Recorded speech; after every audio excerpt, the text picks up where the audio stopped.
I'm not gonna guide you along on this thing. No, man. I'd like how long. Wait, you so know is me. it live? Does this mean that It's people are live. actually gonna like chime in, like a Yep. live stream? Yep. There's a chat. Oh It's hell live. yeah! Do you need the chat?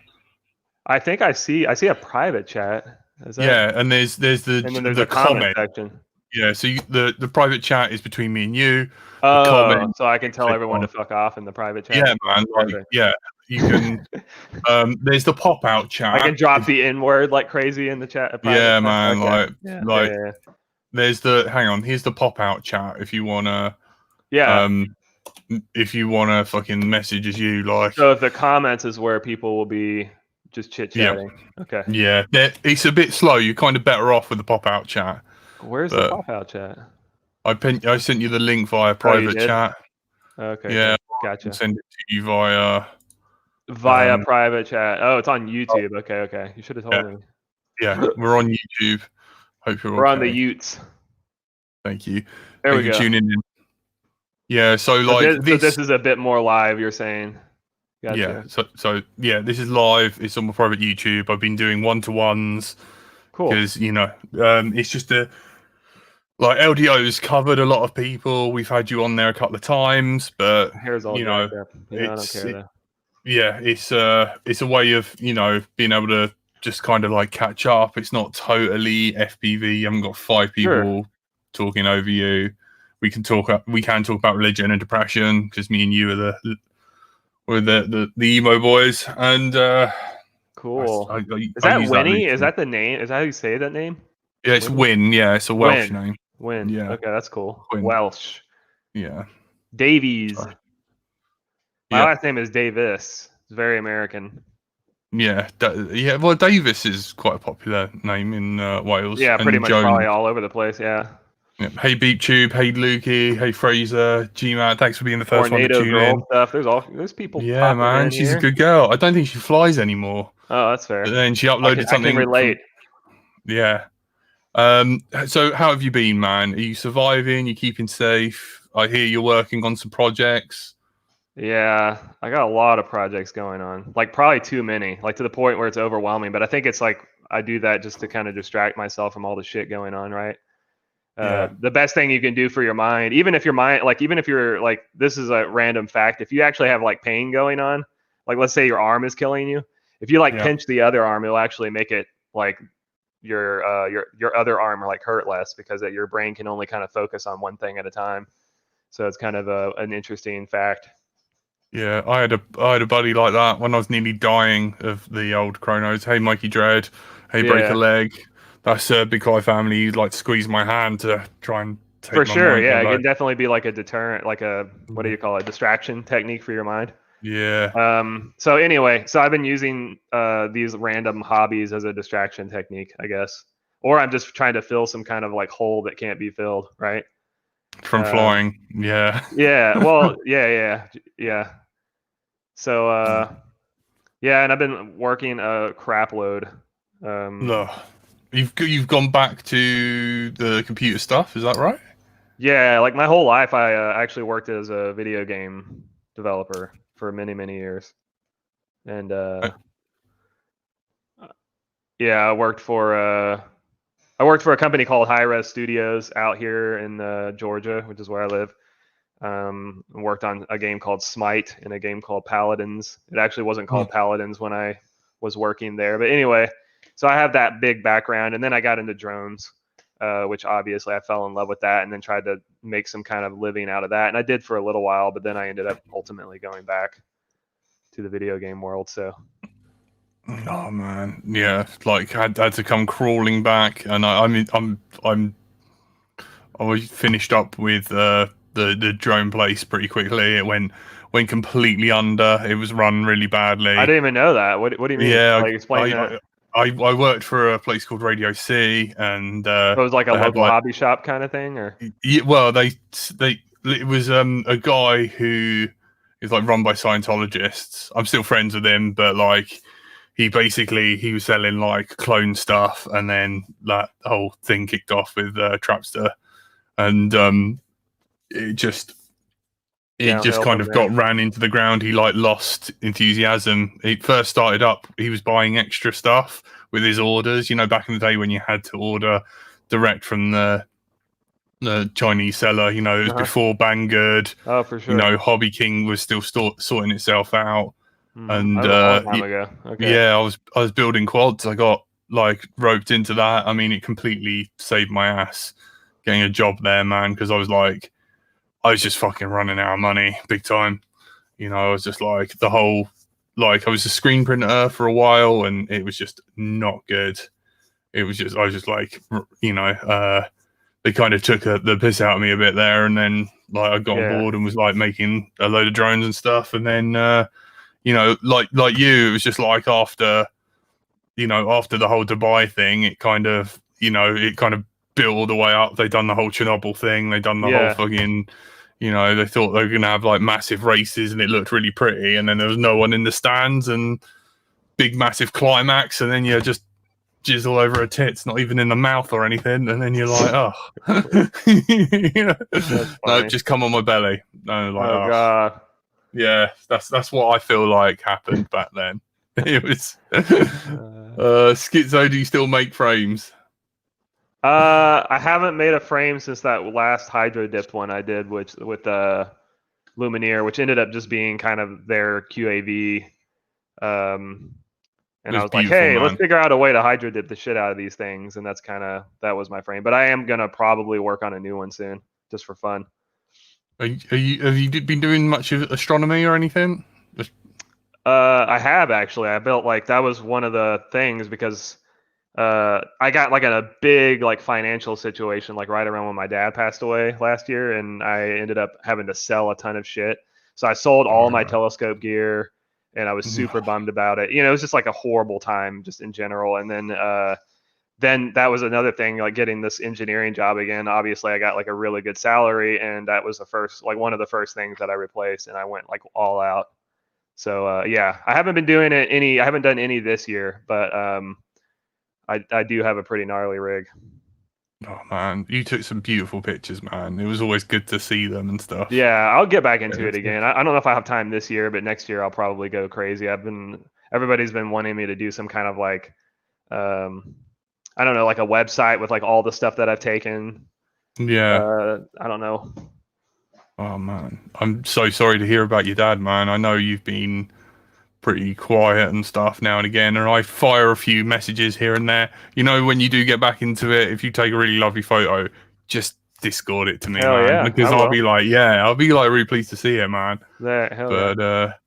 You know, like I have missed you, and like I'm sorry to everyone who tuned in and was like waiting ages. Like you're like a really old friend. Like I'm really pleased to see. And then we were just like, you know, talking about stuff we couldn't talk about on here, and like, you know, just it got really deep really quickly. Yeah, for sure. You know, yeah, that's that's kind of fun. It's like one of those rare things where you like never met you in real life, but you feel like you can just like talk about anything, and that's kind of like a rare quality to find in another person.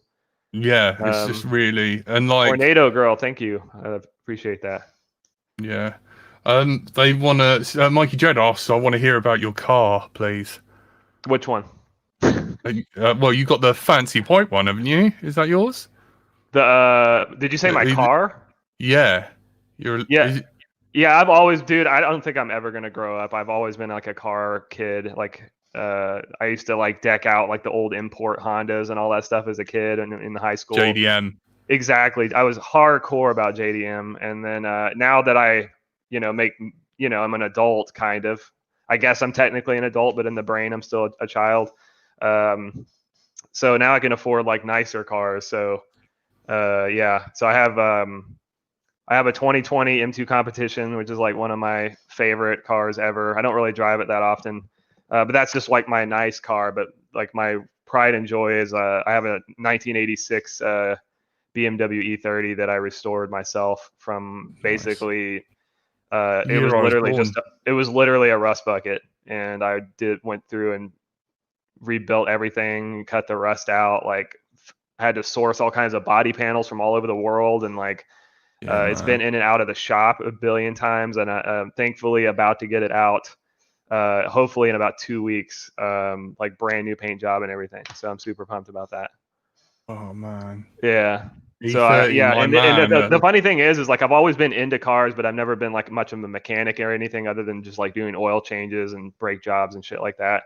And so this time I actually like I pulled the engine and transmission out. I broke down everything and rebuilt it, all new seals, new pistons, new piston rings, like, and I learned everything off of YouTube. I'm just like, how do you clock the piston rings? You know, like that's what I did over COVID break, was literally build an engine from the ground up. So yeah, super stoked. away from each other. Away, first one's away from you, and then 90 on each one. Yeah. There you go. Sorry, it's just in my head, and also I'm slightly proud of you, man. Yeah, Euros, thanks. your You know, pride and joy. I didn't know jack shit. And now I know how an engine works, so that's kind of cool. I know. Yep. Suck, squeeze, bang, blow. Yeah, and I didn't even do. I was gonna do the whole like traditional restoration route, but that's just not me. So I went. I've got a huge intercooler, a huge turbo on it, and it's been through several custom tunes now. So it's just a beast. So I'm excited. Break a leg FPV. He's him and Drone Racer are like my two boys from the Big Cly family. I don't know whether you follow him. He's like he probably can't understand him. He's fucking Scottish and he's lovely. He's a big old gay bear. He's lovely. And he's asking, we watch him. He's on tomorrow in the evening. Cool. But I highly recommend it. It's quite interesting. And he's really good. How did you acquire the name Skitzo? Man, I've been asked this question throughout the whole my time in the drone spotlight, and I have nothing cool to say about that. I was just like, I need to come up with a cool name for myself, and I've been a PC gamer for years, and I used to I was like one of the. This is super old for any of you guys that have ever been into gaming or into the competitive scene, but there was actually a tournament back in like 1996, I think, called Red Annihilation that John Carmack did, and I was there competing for his Ferrari, and I got like third place, and that was like a big. Anyway, I was like one of the first like professional gamers, but I missed that more. I'm way too old for that now. And yeah, the reflexes don't. No, they go downhill for sure. I can still hold my own. I'm almost grand champion in Rocket League, which is pretty. I feel like that's pretty good for a 41-year-old. So shit. Yeah, man. That's like I see you on Facebook streaming every now and then. Yeah, very rarely I'll stream, but yeah. I know. Like I was watching you and Mr. Steve at the same time. He done a live stream reviewing old footage. I actually saw that pop up in my feed. I haven't watched it yet, but I bet that was fun. I do that every now and then. I'll kind of go back and look at some of my old footage and be like, man, we had so much damn fun. Like, what happened? Yeah, man. I know. Why? My question is, why weren't you in Rotor Riot? Was it because you were too sexy? Your question? Yep, that's my question. Like, just off the record, like just nothing, like everything, like 100% truth. If you want, yeah, as long as it's not going to that's what we're drama. Here for. So originally, I was supposed to be a part of the original Rotor Riot, like the original OG Chad Noah. Yeah, that's what we talk about. We never talk about the other Rotor Riot. Yeah, right. So I was supposed to be a part of that. I was supposed to be a part of that originally, and a lot of you guys probably know I don't really travel. Like I'm terrified of airplanes. So that is actually one of the things that I'm planning on overcoming soon because But anyway, I'm horrified to get in an airplane just because I just am. I've built up years and years of just like this irrational phobia of it. And I thought that was just not a good mix. Like these guys are flying, going to Ukraine and doing all this crazy stuff. Like what would I be like a part of like some of the episodes when they're deciding to do something in America? So I just kind of opted out of it just because it seemed like more of a logical. I felt like I would be a weak addition, because of that. So that was the main reason. And then over time, like Steele had the falling out with Chad and all that stuff, and like. So then I started having this negative mindset towards them, like, yeah, fuck Rotor Riot, like, not really. Like, I like everyone on Rotor Riot even today, but I kind of had a little bit of animosity towards them because of like what went down. But I was only hearing about what what I heard. So yeah, when you're kind of like part of that like inner circle, you tend to hear people talk about the 100%. I heard Steele's side of it the whole time. Yeah, and so. But there was like Steel was having issues with Noack was having issues with Steel, and there was a lot of like drama going on. And I'm just, I mean, I've always been trying, I am kind of dramatic in like the emo sense. Like I do have a lot of emotions and I get sad and all that kind of shit, but I like to stay away from like dramatic stuff. So that I try to separate myself from Rotor Riot, if anything. But if they were ever in town and asked me to shoot with them, or if I would do it for sure. Like I have nothing. I love all those guys. I'd be there with bells on, man. You Yeah. know, I love Chad. I love Steel. They're all great guys, man. Tommy, lovely guy. Yep. Chatted to him. And like, man, what else was I going to ask regards that, man? You're not prepared at all. No, I was kidding. No, no, it was something that came up about. No, you think of added questions and it's just gone. You caught me off, dude. And now you were like, you're a once in a lifetime opportunity. No, I'm just kidding. No, I'm never going to talk to you again. Celebrity. Yeah. Oh man, no, it's totally gone. How were you? Like, how comes you stopped doing your live streams? On YouTube or on YouTube, man. That's what I was going to ask. I've actually thought about starting that again, just as like a casual, like just kick back and just chat with people. Yeah, like honestly, a lot of old footage. What's that? But I'd love for you to go through your old footage, and you know what I'd love? Just kind of like explain the backstory to some of the stuff. Yeah, like I don't know if you've ever watched Hot Ones, where the guy eats like hot wings with like the celebrities. Anyway, it's a big YouTube channel. Yeah, I do, man. I'm a massive fan of it. Yeah, so I always like, my favorite part of that show is when they randomly pick a photo from Instagram and they're like, give us the context. What the hell's going on here? So that would be kind of a fun thing to go through and maybe talk about, like, that kind of stuff. Like, do you want to, like, I mean, I can eat hot wings with you one day. Me and you order some hot wings. I fucking love hot stuff. And dude. You'll have 20 minutes after I've ingested them, unless I heavily medicate, and then my ass will explode. Yeah, you can't do it. Okay, that's fair. No, I can do it, man. It's like, if you want to do it without your ass exploding, though? That's what. I'll heavily medicate. Okay. Or I'll replace this chair with a commode, and then I can just poo and just giant mute button. Twitching. But yeah, we can do that, man. I can look. Happy birthday, Break a Leg, by the way. I just saw your message about hitting 50. That's awesome, man. Think of it as that's like a cool milestone. I don't even know if I'll make it to 50. Shit. Man. I am so. Say hello to me in Big Five stream tomorrow, Break a Leg, if you're there. Do you know what I'd love you to do is like talk through the F3 Expo, the one that you like. Oh, like go back and watch that video. Yeah, like I love you to be like playing it and pausing it, because like that's pretty funny because like I go back and look at that and I'm just like, I mean, if you think about it for the technology that we had at the time, you were. But if you look at it now, you're like, oh my god, this is awful. No, it's kind of funny. No. Shut your mouth. Shut your whore mouth. I know. Not true. There was fucking. That was you were like a wizard.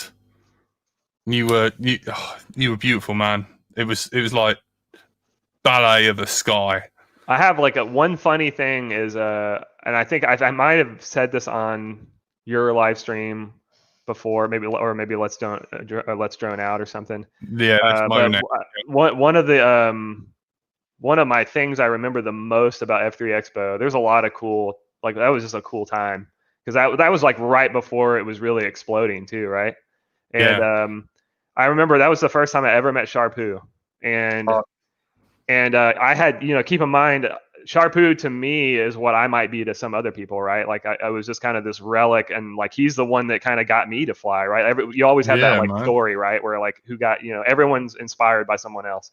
And he was me. It was like I watched his videos every day on my lunch break at work. I was working this like 9-to-5 job, and I'd just be like drooling looking at Sharpoo fly.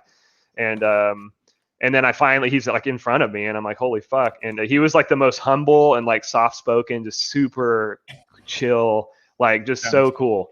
And I remember we were both. This is when I realized he was just like me, not like that, but like human.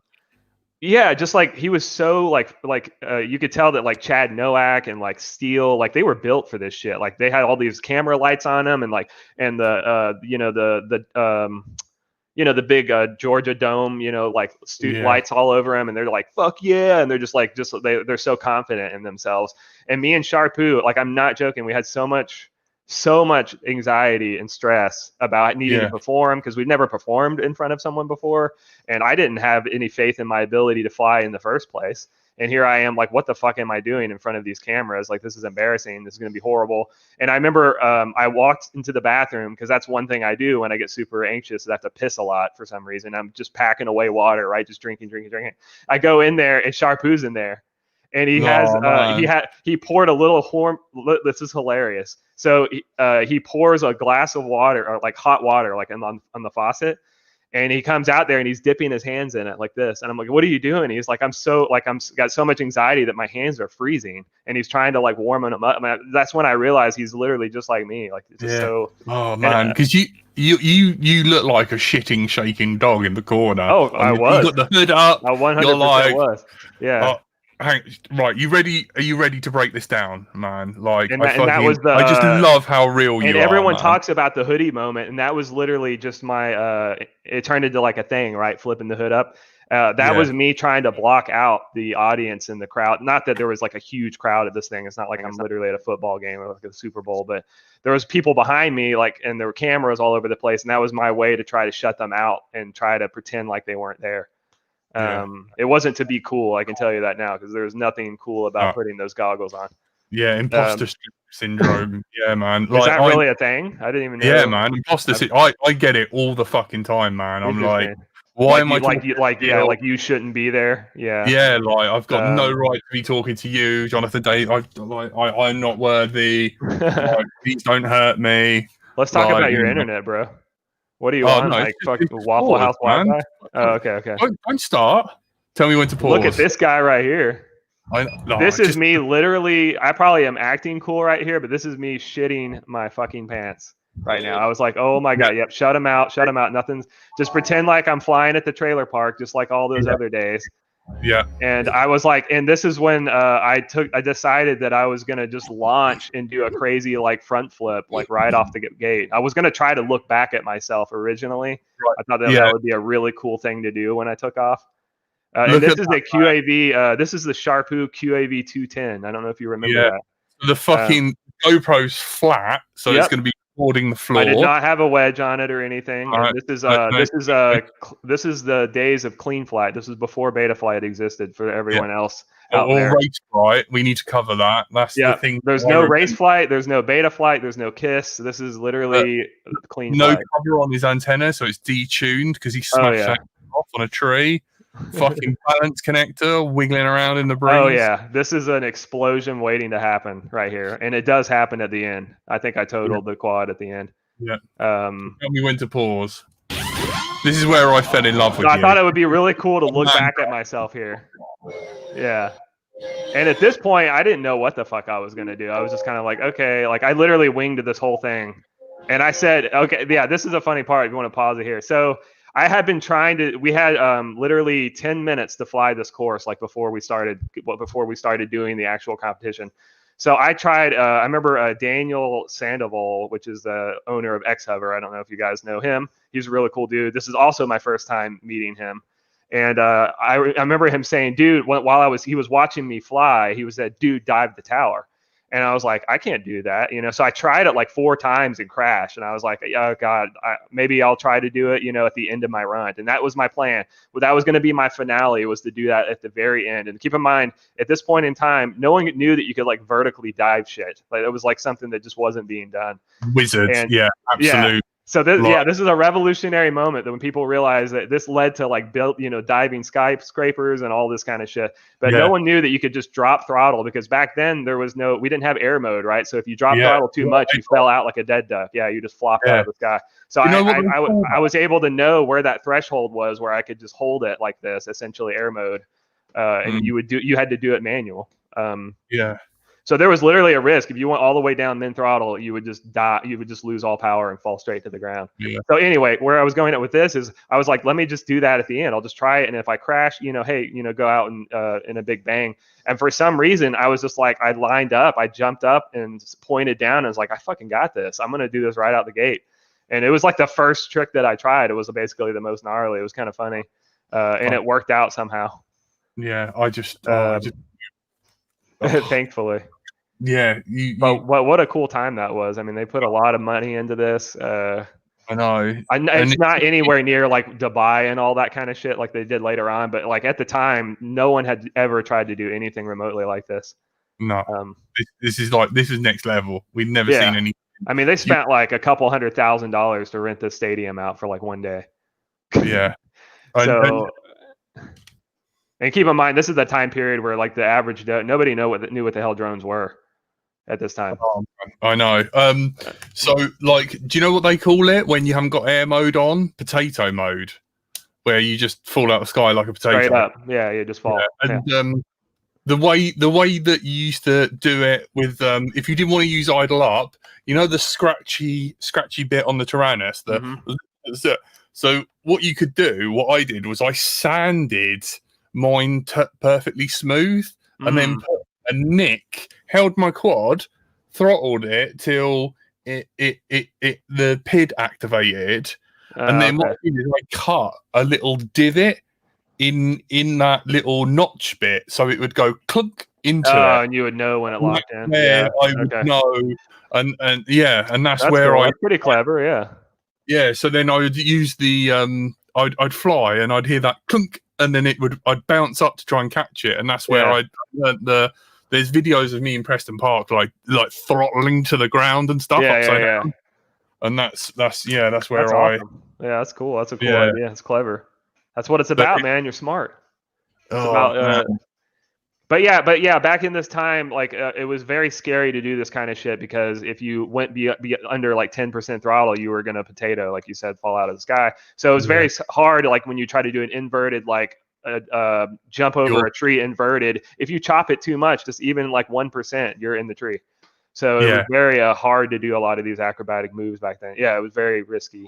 And of course, even when you drop out, you try to give it more throttle, and it's too late. Like you're just kind of.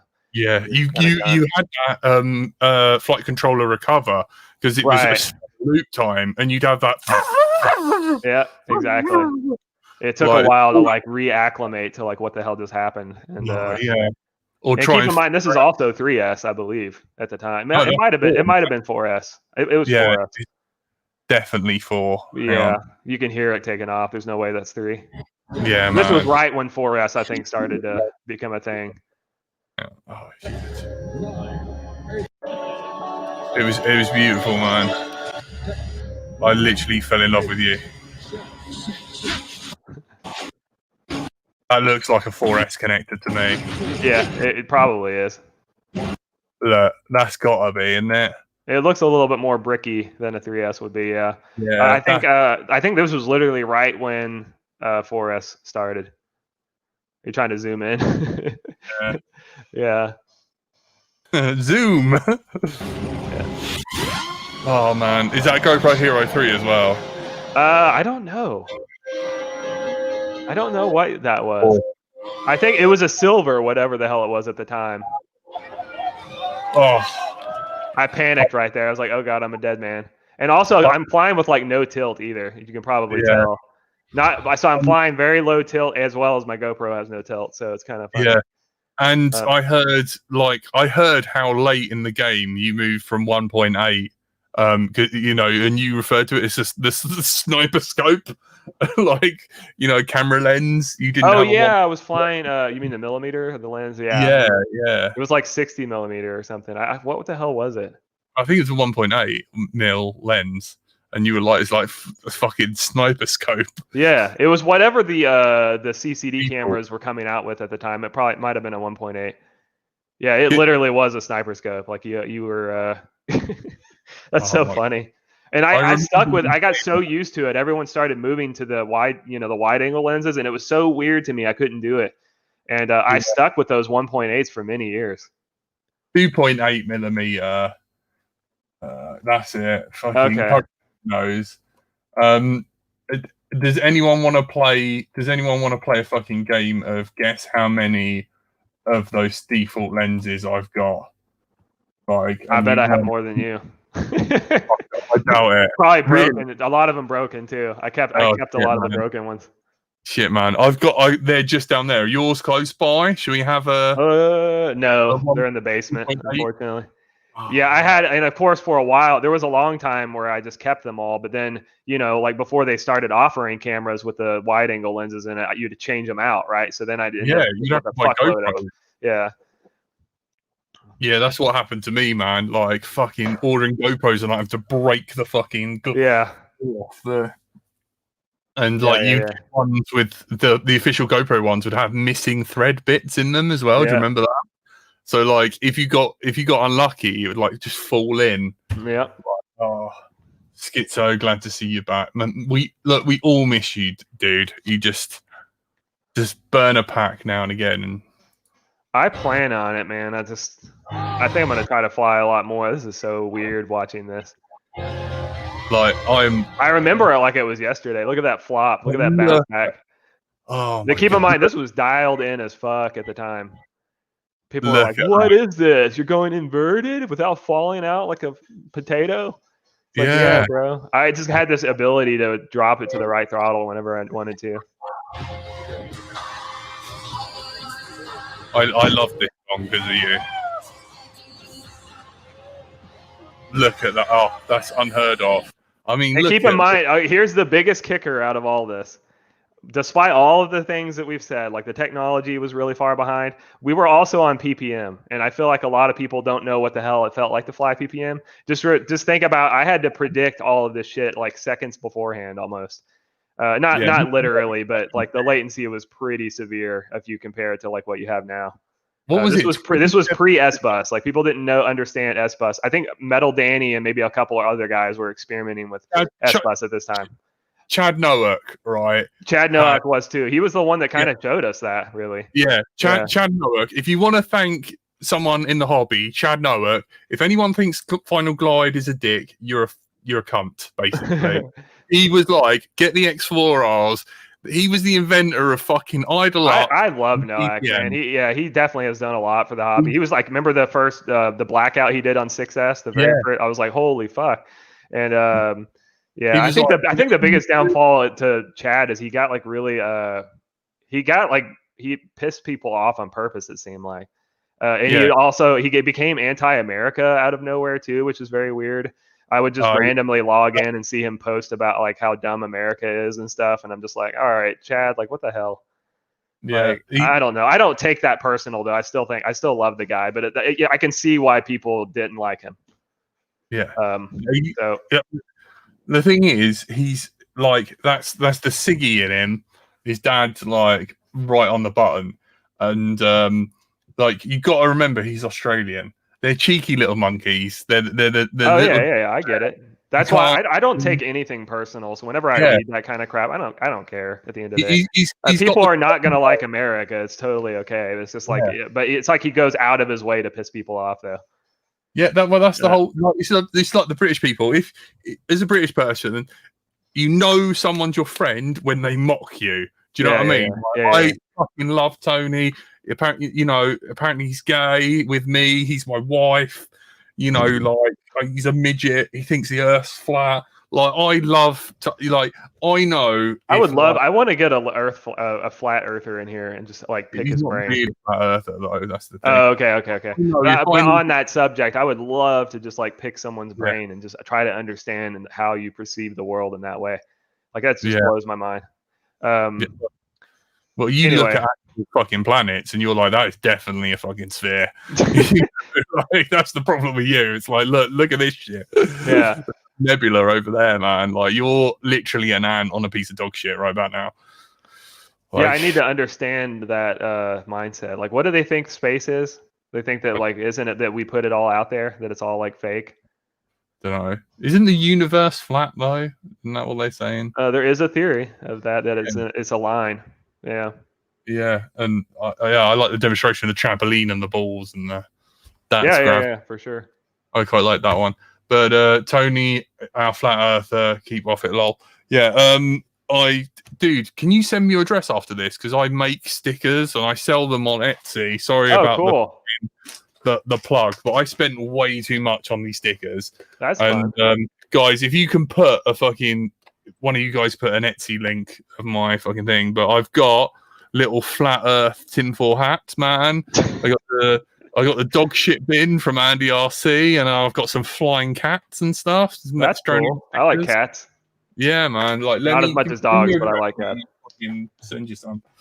But yeah, please buy my stickers. I'm almost to the mark. Support your boy in here. It's 2020. Everyone's having a shitty year.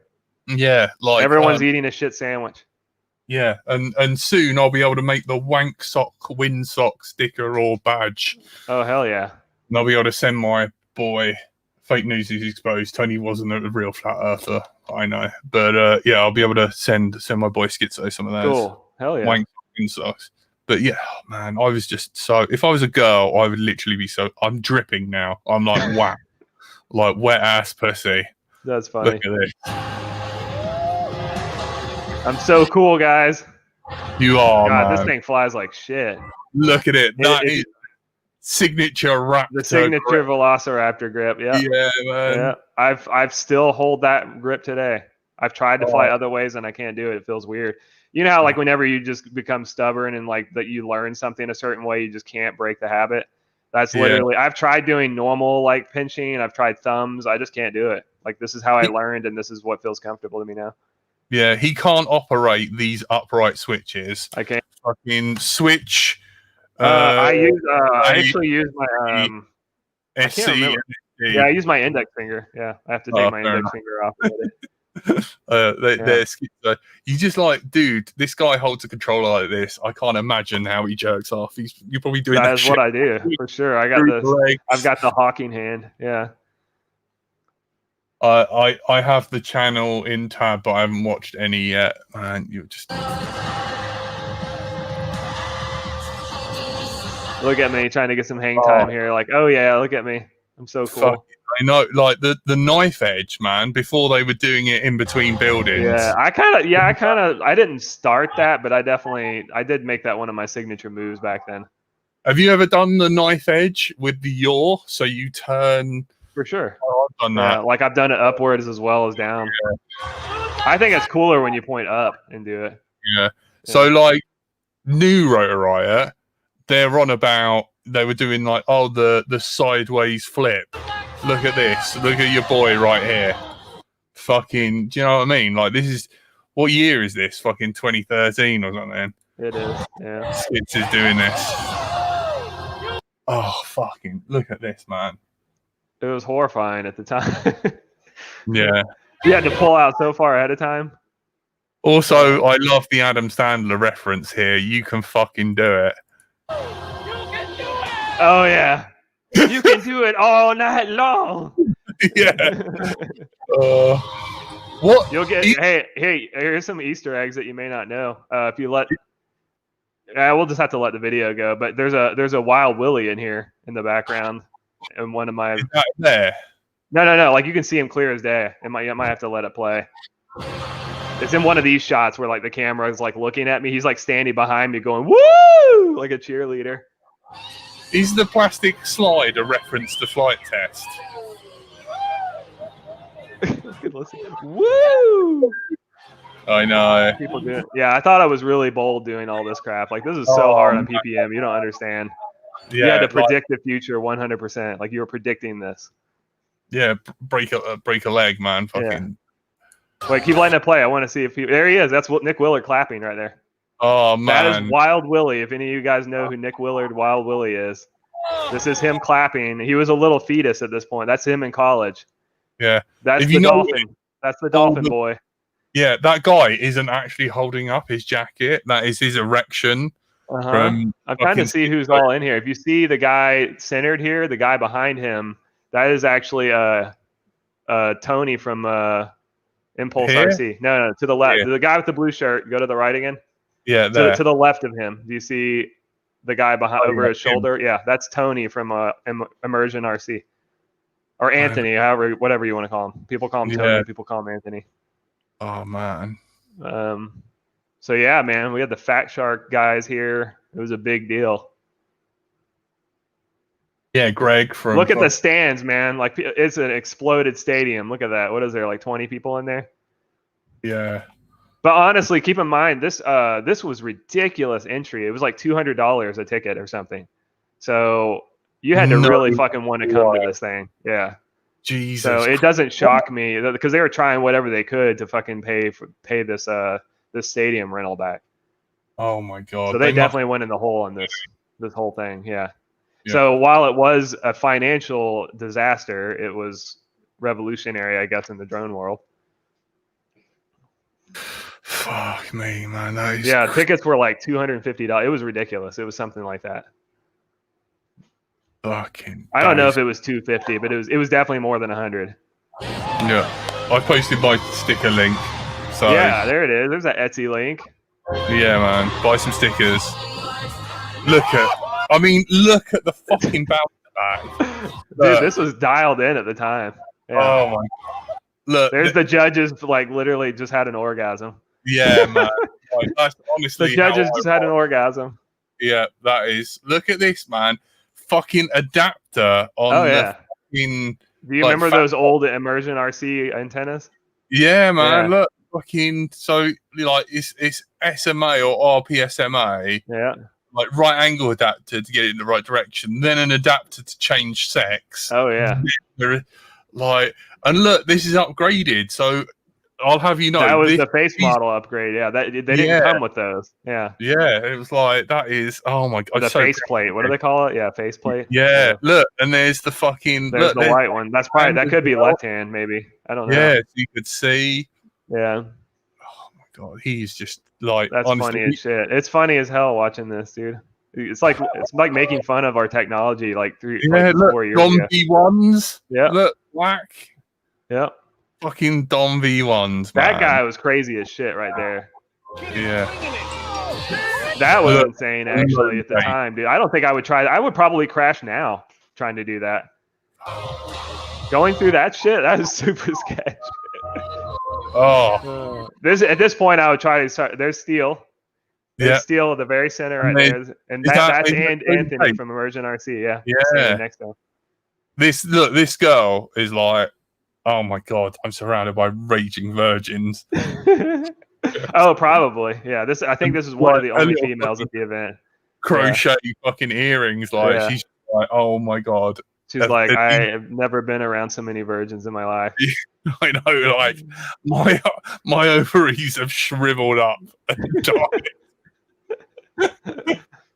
Look at her, like she is like so. It's like the Sahara Desert down there, man. It's just. Oh no!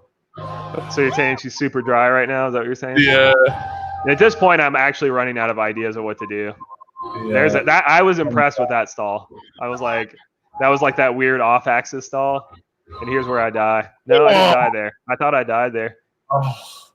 Right. Who else are these people? There's Steel going, yeah.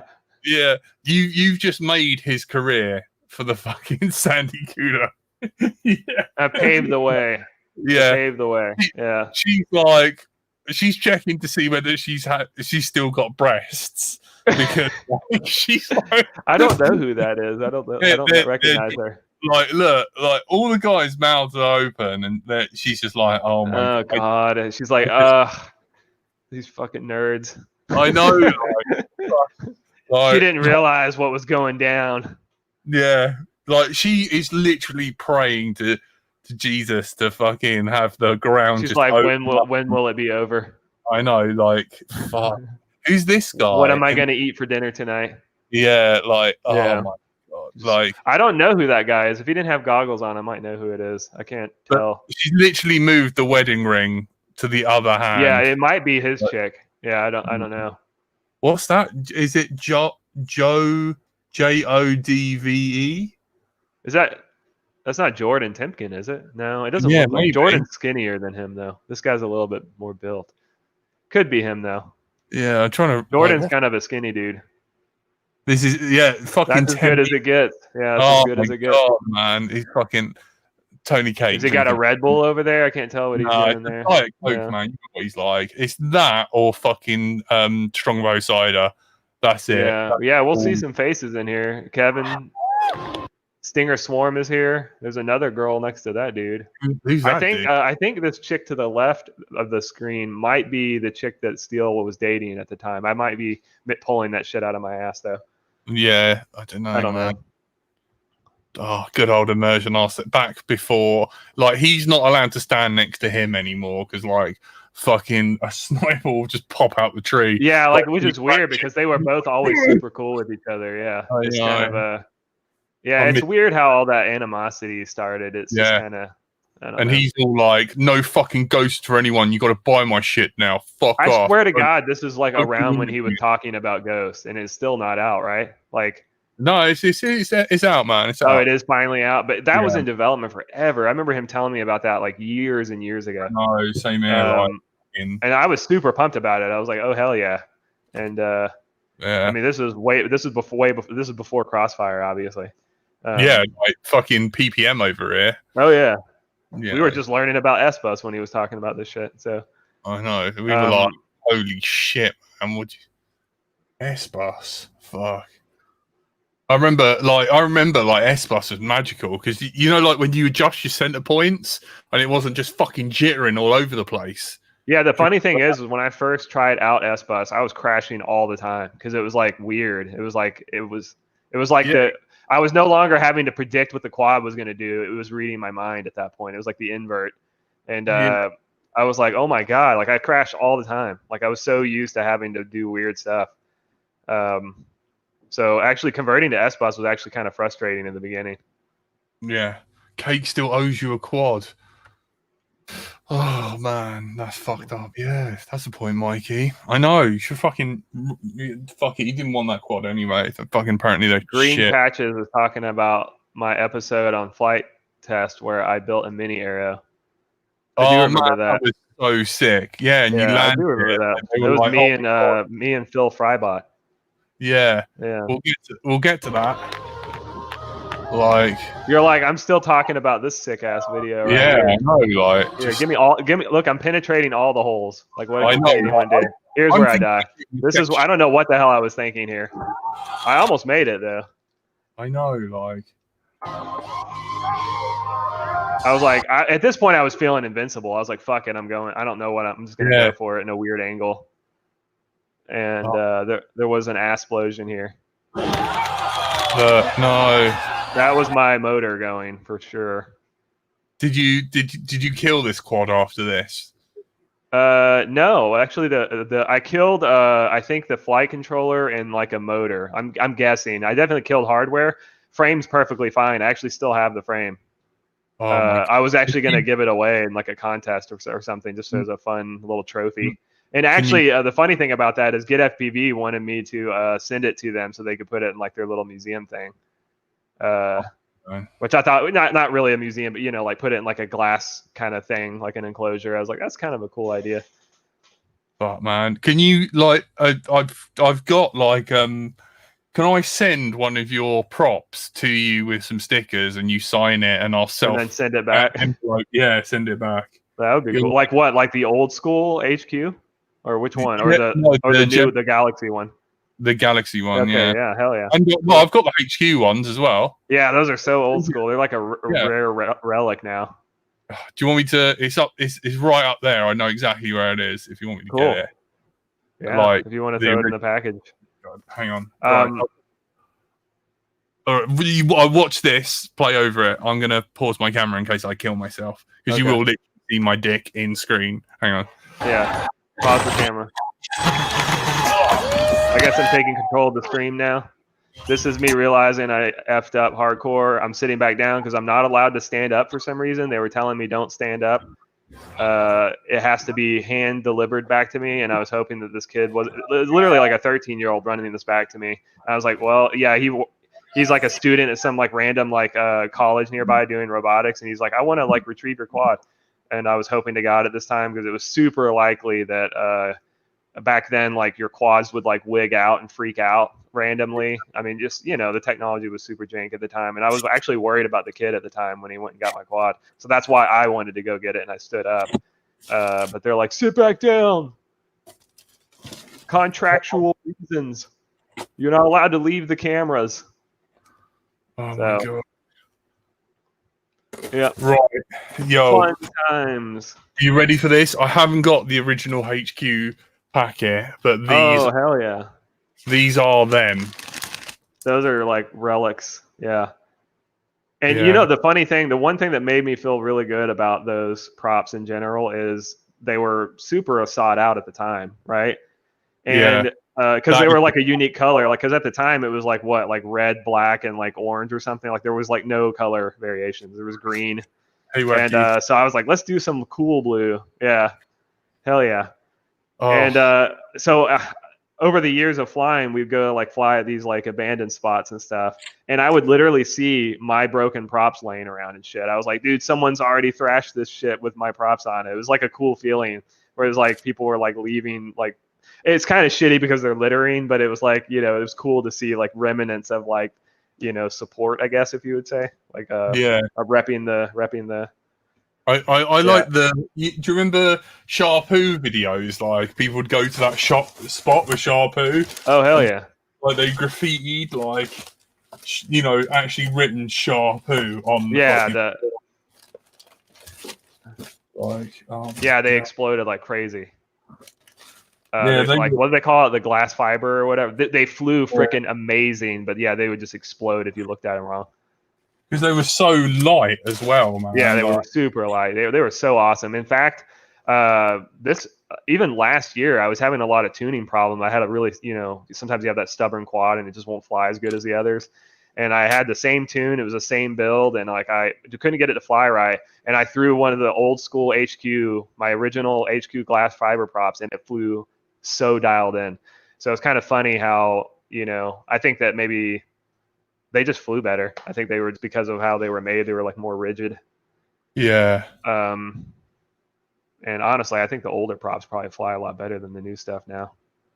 Oh my God. Because you remember, like if that quad went into failsafe, that kid would have died. That's what I was saying. Yeah, like they literally he was literally 13. I'm not exaggerating. Look at him. Yeah, he's like so he's got such high hopes in the world. Robotics team. I mean, this guy's like, he was so thrilled. He was so pumped about doing this. Oh, man. Really cool kid. I don't remember his name or anything about him, but they were really cool. Like, because you're worried, like, fucking, you can still see the shake. You're worried, like, oh my God, I'm gonna fucking look at the death grip. Oh yeah. We're really, again, I was explaining. I don't know how much you listened, but back then, like, shit was finicky. Like, random fail safes, especially after a crash, right? Like I was honestly concerned that this guy might get thrashed up carrying it back. And I told the kid, I tried to tell him ahead of time, if you do retrieve one of our quads, unplug it as soon as you pick it up. And he didn't. He carried it all the way back on, like while it was on. And I was like, all right, well, thankfully it worked out. Look, you can even see look at my immersion RC antenna fucking exploded. Remember the typical cap? Exploded off of it right there. You can see the exploded antenna. Yeah. So that's that shit always happened. But yeah, that quad did survive, believe it or not. Yeah. Didn't they that was what I was saying. There's Josh from Flight Test behind me. There's Josh Bixler. Like, look at him. Like, this is my first time meeting him too. It was really cool, dude. Been blessed by Jesus, man. He did. He literally gave me the approval. Yeah, we got someone doing the wave back there. I don't know what's going on there. And then Phil Frybot is in front of me here. This is who I later filmed the Aero episode with Flight Test that he was talking about. Right here, he's bowing down to me.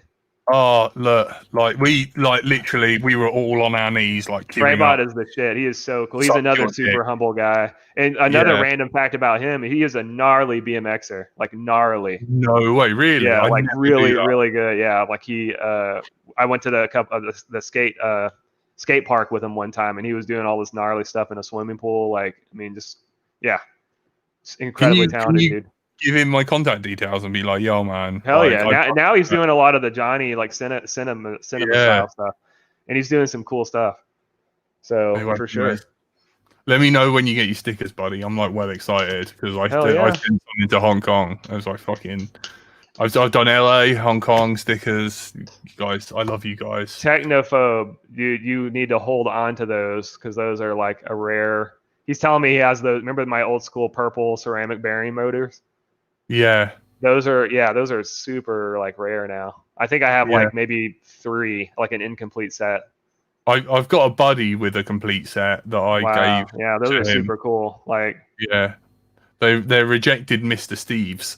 they actually stopped making them, and I didn't even know because they ran out of the ceramic bearings. And I was like, well, fuck Yeah, it, put normal bearings in it, keep selling them. Like, who cares? Like, I lower the know. price. No, I They were know. Like, insanely expensive. What were they, like $40 a piece or something at the time? It yeah, was something like insane. that. Yeah, it's Yeah, fucking you can't ridiculous. get away with that now. Yeah, Now you can like get yeah, motors for like $8 from China. You're like, how do you compete with that? I know, man. They were beautiful, man. They were like they sounded different, and they had a sort Yeah, of they're like like $35 a piece. Yeah. they had like a nice like ramp up, like a sort of like throttle curve, Yeah. like It was like buttery. right before everyone went to the ginormous stator stuff. Yeah. Um, Do you still eat a piece of cheese at night? that's so random. How do you know that? I am a cheese fanatic. I don't do that often just because I'm getting old and I don't want to die of a heart attack because cheese isn't really good for you. But I do still indulge. I would say several times a week, just not every night. Man, can you like Tornado Girl is like she's the last, man. Can you like make a random Instagram video of you next enjoying a bit of cheese? Is that okay? Because that would make her so happy. I've done Like, an Instagram story before. yeah, Yeah, and so the local grocery store sells this spicy Gouda cheese. Or it's like a Chipotle Gouda cheese. Oh my god, it's so good. And I'll get that with some water crackers, and I'll just eat the shit out of it. I could eat like a whole wedge of cheese, like in one sitting, like if I easy.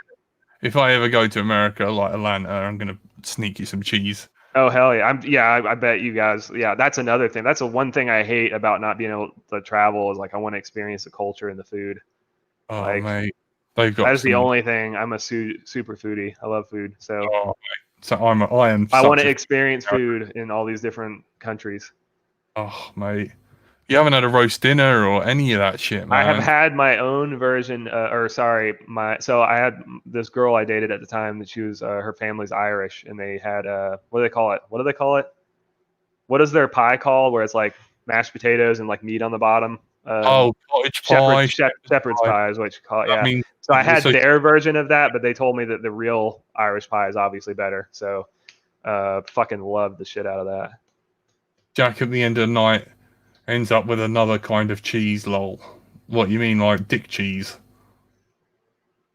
Maybe I I don't like know. curry as well, but I do not like any of the nasty cheese. Like I remember that's actually a random story. I went to this like 5-star restaurant and they were known for all the different cheeses and like they imported them from Italy and all this blah blah, all this fancy shit. And I Yeah, ordered their like most fancy cheese. I was super pumped. And I swear to God, it just had like hair all over it. It was like I guess it was like the moldier it is, the most amazing it is. And I yeah, don't like the gamey shit like that. Like I hate blue cheese. I don't like anything that has like an aroma to it, like like almost like a, what I'm talking about, where it's like festering and almost has like an yeah. alcoholic kind of aftertaste. The Like cheese stank. it has like an ammonia taste to it. I don't like that shit. It's gross. And that's what that was. It was. I tried it. I at least tried it because it was like a freaking $20 wedge of cheese, or it was like not even a wedge. It was like a little piece, and it was like $20. And it was nasty, dude. Oh, It cool, was cool. literally growing. It was like a chia pet. Anyway. It's bright until I die, guys. So fucking boring. Get a girlfriend for fuck's sake. Who said that? Thanks, man. Cool cat. This guy. When did he say that? I don't know, man. I can't even see it. I think he's blocked me or some shit. I don't know. But That popped up in your stream. That's hilarious. yeah, I know. Like, I don't dude, think you're boring, bro. dude, I know. Like, I can't help. I'll never get a girlfriend because I shit my pants. I can't help it. I can't. Dude, I'm Girls sorry. are overrated anyway. I'll let you know when I kill myself. I'll write I you don't mean except for the tornado girl. Yeah. Yeah. Oh, that would be amazing, Tornado Girl. Look up with like you girls. You can serenade me with your fucking violin skills. Hell yeah. Yeah. I can play piano Oh a man, little bit. don't. Just so attractive. Look at this guy. This is when I was younger. I thought like the world was ahead of me. I had Cowering. This is before I had any gray. Now I'm all gray. I don't know if you Yeah. guys can see the salt and pepper going on in here, but Oh my I'm god, getting old.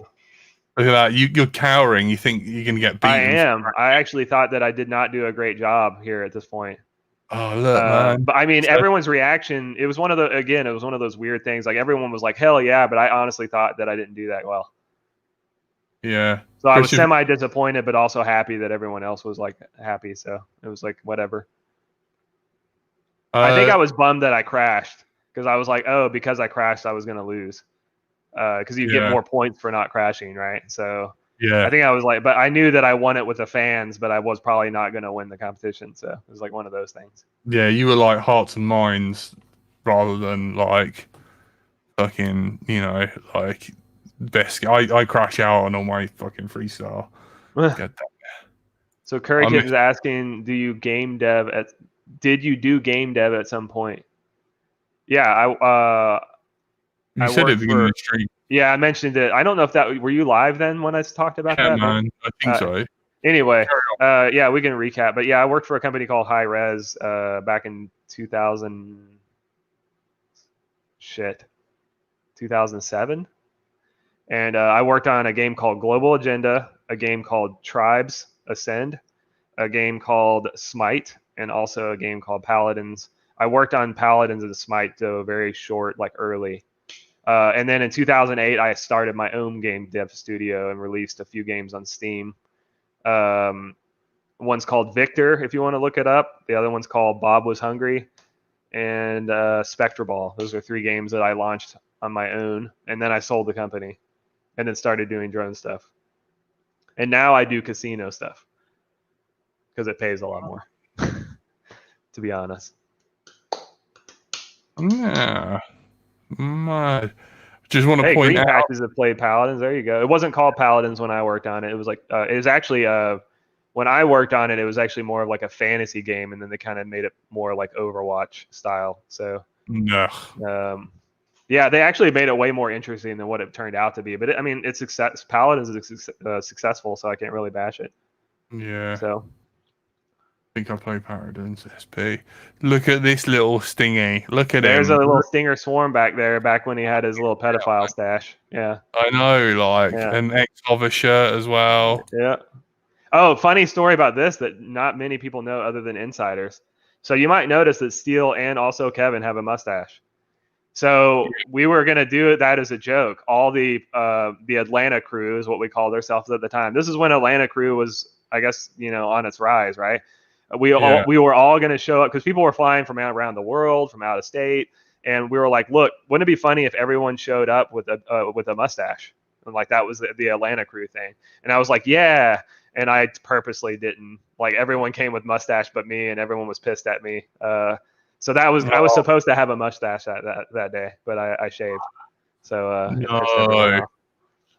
Oh mate, I did that as like like they were doing that to troll everyone, and then I did that to in return troll them. So it's kind of a funny thing. Where you type in what to do, I love the security question. I do remember Leisure Suit Larry. That is a very old game. Yeah. Holy shit. Oh man, no, I watch Let's Drown Out. What's Let's Drown Out is named after Let's Drown Out. Oh damn, that sucks. Yeah, Zero Punctuation Yahtzee, man. Those guys play a Let's Play of that. It was really good. So this guy on the right here, this is Austin, I think is his name. Yeah, Austin won the flight test. He touches you. Yeah, isn't he like one of the higher ups at flight test? I think. Yeah, I think so. Yeah. Really cool guy. Really cool guy. Who's that? That is Todd Wall. That's a local dude that just helped kind of managed the whole thing. He kind of participated and like the logistics of like putting the course together, and he, the little mind behind. He's a cool dude. He's a local guy. Can you remember? Can you remember? But that's really fun. I feel like I want to go through some of my older videos and like talk about it one day. I think that'd be a cool live stream. That's what, like, Steele was chatting with me, and then I was like, man, I want you to fucking go through. And then he did, like, this week when you were playing Rocket League. Yeah, I heard that I was in like a decent amount of that. Man. Some of his recaps. Yeah, that's really cool. I'll have to go back and look at it. I haven't seen it yet. I saw it pop up in my notifications. I haven't watched it yet though. I'm looking for. Yeah, here we go. Do you remember this? Like, hang on. Like this is kind of funny. You're having a massive storm right now? Oh shit. Indeed. Oh, there he is. There's the legend himself. Mr. Carlos. That day that you go like, nah, I know what I'm doing. I'm sharper. Look, I don't remember that. What is? I've never seen this. You've never seen this. So this is a remove your props, like the original fucking, like the original, like the fucking Rotor Riot episode, man. It's like, you know what I should do as a favor to people? I actually have a behind the scenes F3 Expo, a lot of footage that nobody's seen, and I actually edited the whole thing and never posted it. No, what? Yeah, because I figured nobody would want to see it at this point. Yeah, we want to fucking see it, man. I just. You changed everything. And I just remember going like this, and the thing is coming towards me, and I keep hitting it. I was with two friends. There I am. Look at that guy.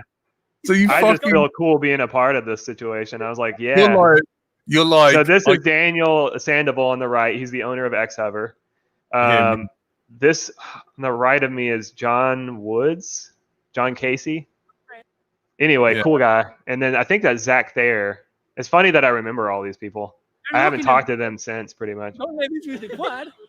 So I haven't seen this though. This is for real. Yeah, there's probably some random footage out there that I just haven't seen. This is Andy Graber in the background. He works at he's like high up and get FPV. So he's going like this. He wants to step what is he recapping here? So he's talking about a fucking quad that he's like armed and it's going fucking apeshit on the floor. He doesn't want to lose his toes. So then I managed to like literally, it's not stopping moving because I'm using the Dal props V2, so they're not breaking. So the Dal, can you hear it? Yeah, I can hear it. Yeah. I was just so focused on like everyone else and like trying to get the context. I didn't even know I was a part of this. I don't remember this at all. Like literally.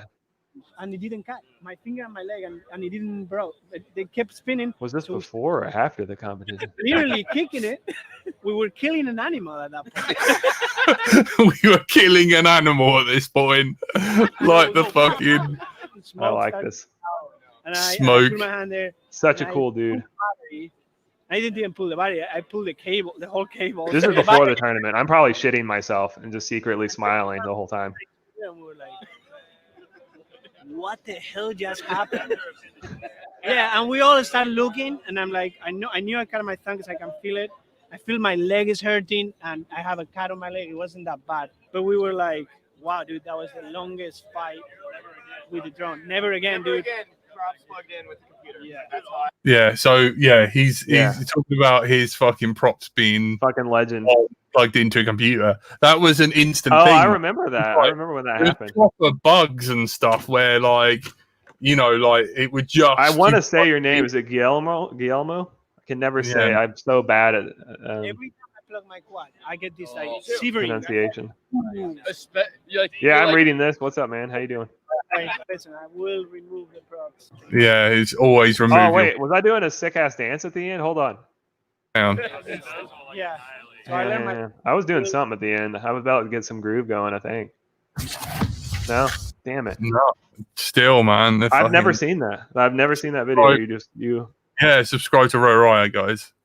It used to be really good. Like fucking. Like Sharpoo, man, he's just so funny. Like his little stories. My favorite, and the accent like just adds to the whole thing. Yeah, my favorite one is his Sharpoo has no morals, because you see him like with his fucking quad and it's like all covered in tape. Hang on. Like, fucking, it's so funny. Hang on. I remember some old school. Do you remember the video he made where he cut ping pong balls in half and put them on the bottom of his quad and slid under the car? Yeah. This was like 5 years ago, dude. Like fucking look, he's like is that electrical tape? What is that? Yeah, man, like it's everywhere. It's like Brother Hobby. He's got a whole roll of electrical tape on there. There's a battery strap. I think it's just fucking electrical tape. I don't even know what fucking flight controller this is. Like, don't even know. When was this? It's probably Clean Fight. It was a Clean Fight board, probably. No, man, it's like I don't know. I don't know what it is, because it's like it says 17th August, but who knows?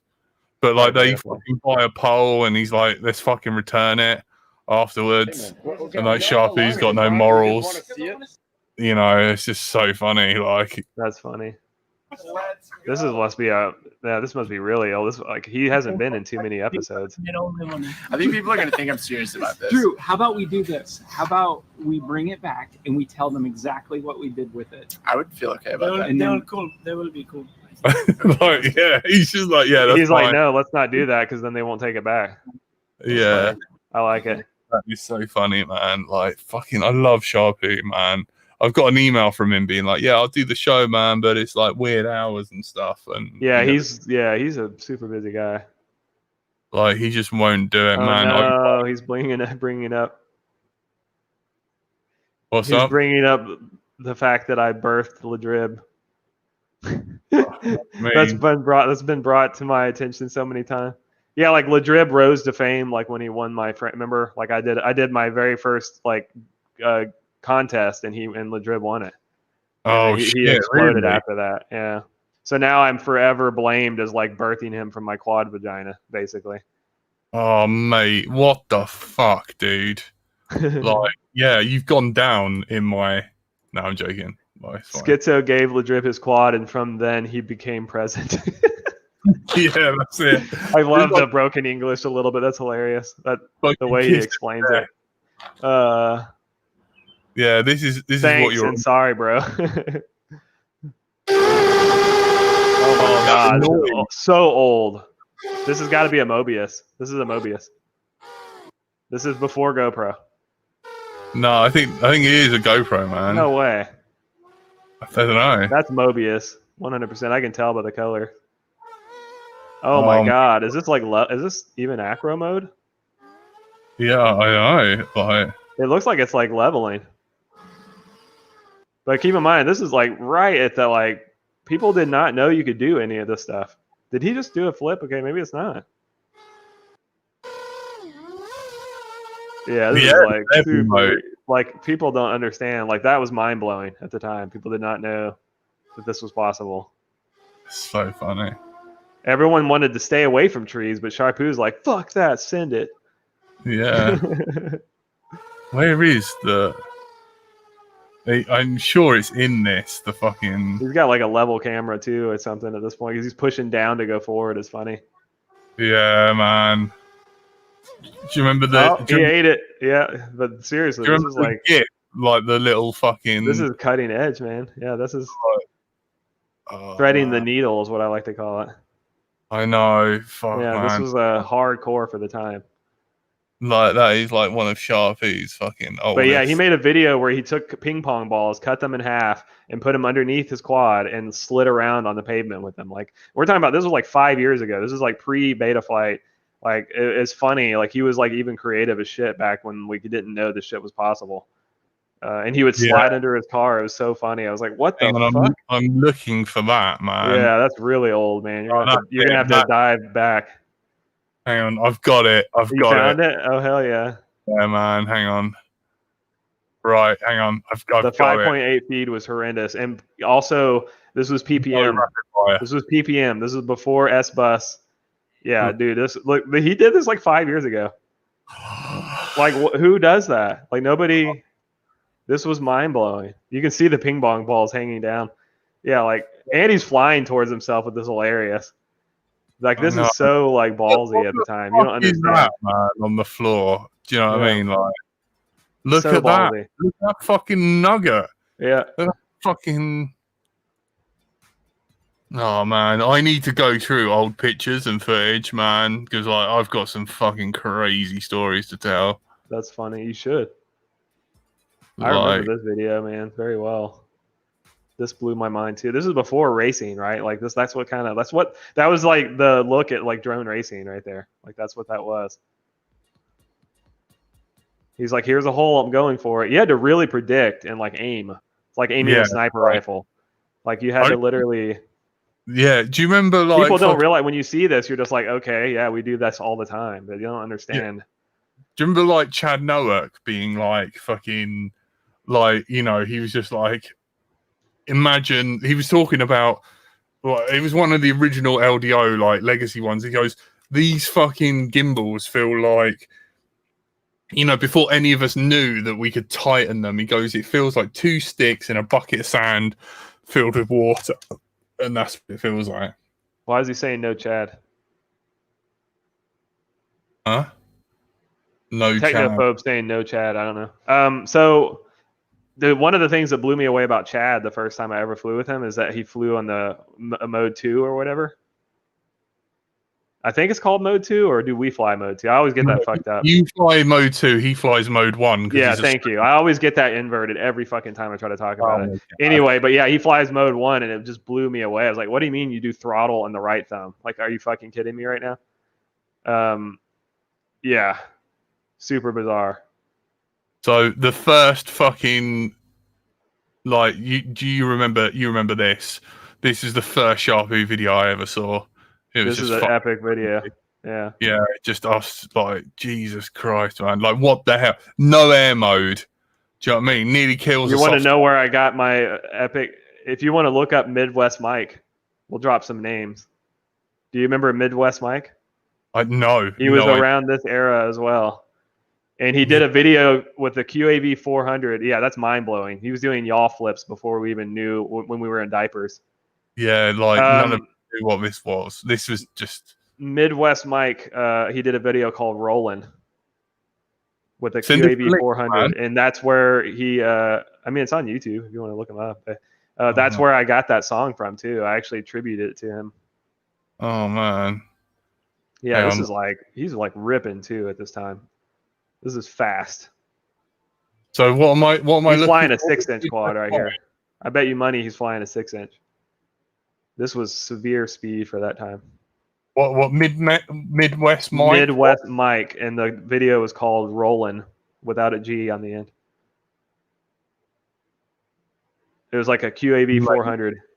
It's probably a thumbnail of a QAV 400. Did you find it?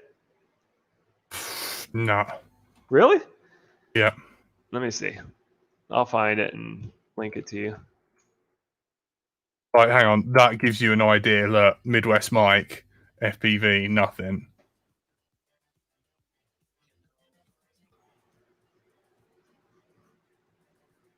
Look at him, man. What a legend. Yeah, I can't find it either. Hold on. Yeah, like I don't fucking. Yeah, 7 years ago. Send me the link in Discord. I'm blowing your mind right now. Is what I'm gonna do. How do I send you a link? Private chat. Here we go. Yeah, man, that'll do. Boom. Oh, skits with turn the audio up too. This is before the QAV 250. This is 7 years ago. Hang on. Oh, that is blowing my mind. This is before I flew, like well before I flew. Paste. I'm gonna fucking hang on. I'm gonna add this shit. I loved this guy. He was super cool, and he just stopped flying out of nowhere when I started. Man, check this out. Look, I'm so embarrassed. Look at this. Midwest Rob subscribe. Midwest. Oh my god, I screwed up. I called him Midwest Mike. Shit. Turn the audio up. You get audio? Yeah, man. You recognize that song? Yeah.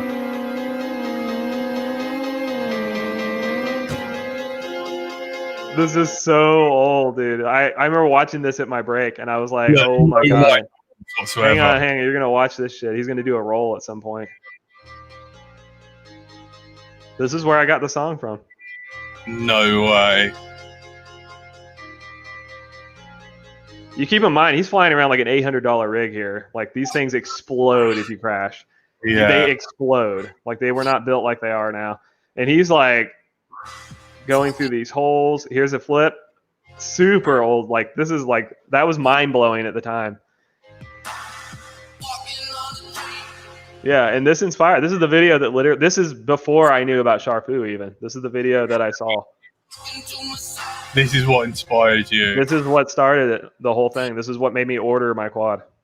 Oh my god. I was like, wait a minute, you can fly through holes and like go through. This is so ballsy to do on PPM and like an $800 huge rig. This is probably 3S too, so you really have to full throttle when you're coming back down. Yeah, look. Look at the climb. Look at the climb. Yeah. Fuck me, man. That's You're falling like an anchor right there. Yeah. Yeah. This was 2013. Yeah. For the guy that asked what year this was. This was PPM. This is before Beta Flight. This is before KISS. This is probably PPM. It's probably not even PPM. Probably it might not have been. Yeah, actually, it definitely wasn't S-Bus. This is super ballsy right here. Like I would, yeah. You don't understand. Yeah, most of us were trying to figure out. And he's like, he's going at good speed, like, and you have to predict this shit. Yeah, but you're like flying with a crystal ball for sure. Yeah, right. if you barely crash, it is a disintegration. You'd never get it back if it just fucking caught that scraggle. There's no air mode. There's no nothing. We talked about this earlier. Look at this, point and shoot. Yeah, like you just got to pray for the best. Yeah, hit and hope. Yeah. But yeah, this is literally the video I saw. This is before I saw Sharpoo and Metal Danny and Blackout the Drunk and yeah, just all the others. And I heard this song and I was just like, hell yeah, this guy, like this is. You were like, and I used this song as a tribute to him because like when you know, because he kind of started it all for me. And this is not that impressive, honestly, when you think about it. He's just flying around a field. But if you understood, like, oh man, the ball you have to do, and this is an expensive rig at the time. It's like 3 times more expensive to build a quad than it is now. Yeah. One crash and done, 100%. Yeah, these things were not built to crash. You're not supposed to crash them. They're built to crash now. You're like, you know. I don't even remember this. Okay. Whoa, fucking calm down, Sharpoo. Yeah, dude, calm down, bro. Yeah, I know. Yeah. This is a big quad, by the way. This is probably about 2 times the size of the quad you guys are used to. No. And yeah, look at this, dude. Fuck. Why isn't this guy on Rotor Riot? Right. This is before. This is way, but Rotor Riot did not exist. Right. Nothing Look existed. at the size of that, man. It's like the size. Oh, can you see the shadow? Yeah. Yeah, man. Fuck me. Look. Hang on. It's like a badger. It's like an eagle coming in for. Yeah, man. Fuck me. You should have NASA written. Oh, look at it, dude. Yeah. Look, you could see the girth of it. Yeah. Oh my god. So man. funny. So funny. Yeah. But yeah, that's the video I saw. I was actually working at high res at the time, and I saw this on my lunch break. It somehow showed up in my feed, and it's spiraled downhill from there. Many thousands of dollars later, and props and like people have it made now, right? We didn't have simulators back then. Our props just exploded as soon as you looked at them. There was no such thing as air mode. There was PPM. Like you were just engineered to crash trying to do any of this shit. The odds were against you. Now we have like props that you can crash all over and over again. You can you can write your quad back up. They're designed to like slam into pavement and keep going. Look at this, man. Look, it's so old that whoever he's replying to, their account doesn't exist anymore. Look at that. Look, it's just him talking to himself. This is a hard question to answer. It really depends on the behavior of the quad and your flying. Like just no one's there. Yeah. if you send me a private message for the link of some raw footage, I might be They able died to. of old age. Yeah, like, you know. Thank you, Joe. You're right. Slow front flip would have been much more dramatic. Yeah, yeah. Dude, calm down. We're already freaking out. Like this is fucking circa 2013. Like Jesus Christ, man. I was trying to fucking kill myself with fucking drugs and bloody in a tub, like, and then stroking a cat and realizing, yeah, I need to live. Fuck me, man. Like, I shouldn't even be here. Amazing footage. I want to go fly now. 6 years. So a year later, this guy's like, man, I'm fucking down. I really fly in attitude mode. I'm trying to adjust in these settings. My attitude settings are probably a big chance that none of these people fly anymore. Yeah, I mean, we could just fucking go to them like, hey, man, I fucking know him. Shit, man, what the fuck? I know this guy. Look at this. CCD and Nas are both smooth and fun to fly controllers. Yeah, this is Nas, dude. Remember the Naze days? Yeah, this is the Naze 32, my dog. Yeah. Adjustable rates. You should look into Open Pilot Revo. Dude, Open Pilot. Yeah, we had Open Pilot. We didn't have Clean Flight was even new at this time. Yeah, man. So he's talking about Open Toilet. If you're a big fan of Mr. Steve, he reflects his Open Toilet. Fucking hell, man. Smooth every time through that building. I love the bit when you go along through the trusses as well. Dude, yeah, this was mind-blowing. Look, talking to yourself again. Thanks, man. It's been a while since your last post. I hope you're still flying. He ain't even fucking on YouTube anymore. Thanks, Cyber, but Juz will always be the king of my list. Juz, yeah. 7, man. Fuck me. Juz is also... He still comments on my shit. Yeah. Super cool dude. How does he know about how do you know so much about me? Do you follow my Instagram or something? Who, me? No, Guillermo. Am I sounding that right? Yeah. I'm probably butchering it. Legend. Guillermo. It's 2020, and me and SKITZO. Are you putting in your like time bolt comment? Yeah. And we still. They'll probably watch this like 50 years from now and be like, dude. Away by this. You were Jesus of FPV. Wait, I don't want to name drop. Can I name drop something? Yeah. So yeah, I'm Guillermo brought up I'm working on a game actually. It's a pretty big deal, and we've actually been pitching to publishers, and like we've got pretty far along. But if you want to follow us on Twitter, it's entertherave.com. No, enter the rave at Twitter. Hang on, man. I've got the link you sent me, man. What link? The Enter the Rave Twitter. Oh, did I? Okay, yeah. Copy message link. Wait, can I just paste it in there? Yeah. Yeah, man. If you guys want to go follow me, that would be dope. I mean, I don't want you to buy anything or anything, but just go follow the process. It's cool. We post some cool artwork and shit on there. Yeah, that's what I kept fucking being like, yo, hang on, share screen. But I didn't want to hijack your stream and be like, hey, go here and buy it. I'm not trying to sell anything. It's just more. Yeah, no. Go support us, cheer us along during the way. That would be cool. There you go. Enter the rave. There it is. Look at that. There you go. You're just now following, you jerk. I'm just kidding.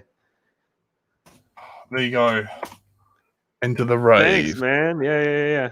So this is it's like a cyberpunk RPG we've been working on for a while. Look, man, this is cool. Side scrolling. Yeah, I went classic. Look at that guy. Go look at that guy. Pull him up. Can you click on it? Does it click? No. No, fuck it. No, man. God damn it. It's cool though. Yeah. That's our little like punk rocker. We have like punk rockers selling drugs in the streets, and this is one that's mutated from the drugs. See, that could have been you, man. Oh, mate, I know. Mutated because of all the drugs. It's a super old footage of some gameplay. Look at this, man. This is cool as fuck. Oh man, is it turn based as well? It is turn based. Yeah, super old school. Man, that's some fantastic I'm an old dude, shit so right there. yeah. We got a lot of. You got my respect, man. Cool, That's hell some yeah. fucking lot. Look at this punk shark. Yeah, we got sewer sharks. Oh man, she's Yeah, cute. our Twitter may not go back that far. I don't know how long we've been posting on it. We just recently started doing social media. Look at that, man. Fucking yeah, robot. the destroyer is ready to fuck some shit up. Yeah. He's drinking worms and stuff. He's crying lightning. That's some fucking shit right there, man. That's like that's a super early post. Yeah, this is probably world building and stuff. You've already hit the end of our Twitter. Thanks. Look, it's a Moogle. Yeah. Dog, man, that's awesome. Yeah, that's it. Yeah, that's it, man. We've only been doing Twitter for a couple weeks, so.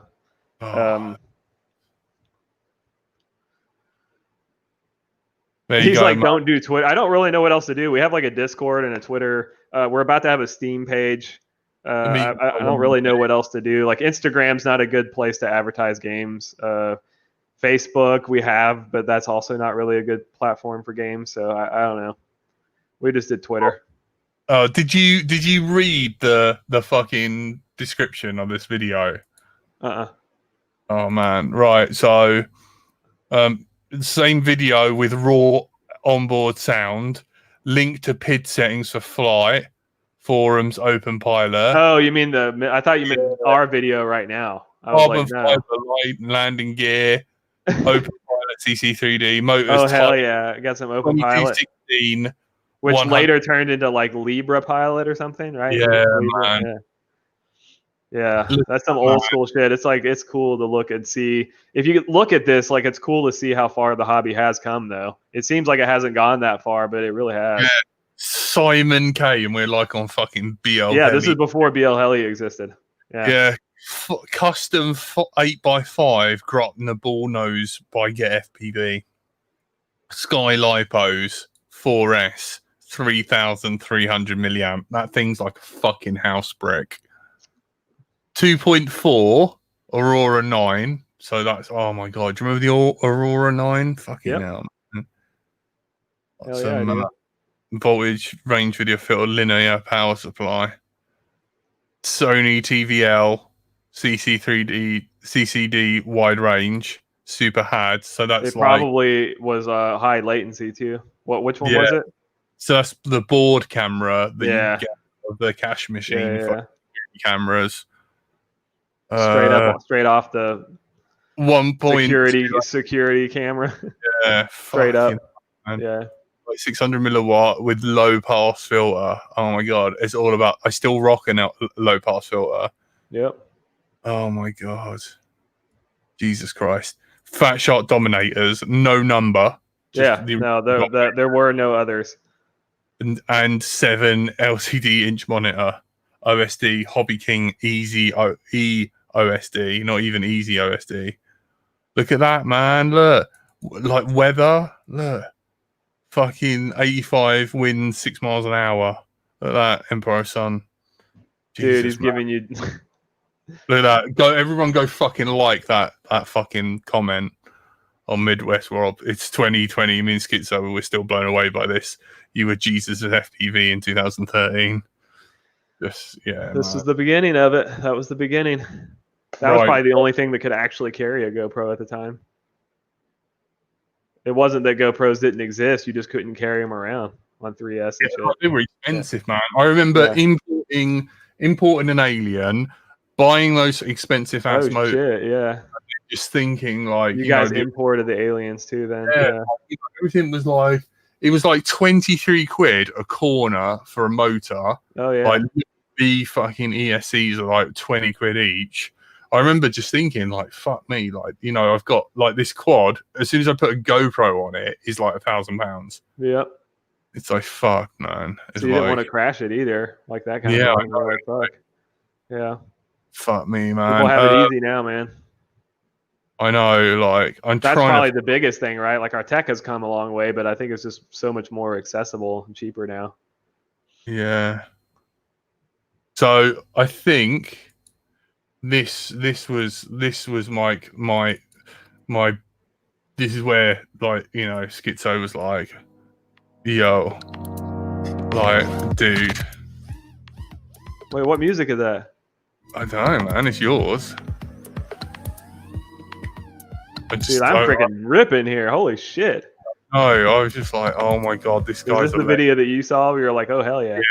Like, this is me flying around the infamous trailer park. This is my stomping ground. Until I saw this, I was like, man, this is my stomping ground. This is actually not. This is fucking fast, even for now. I know.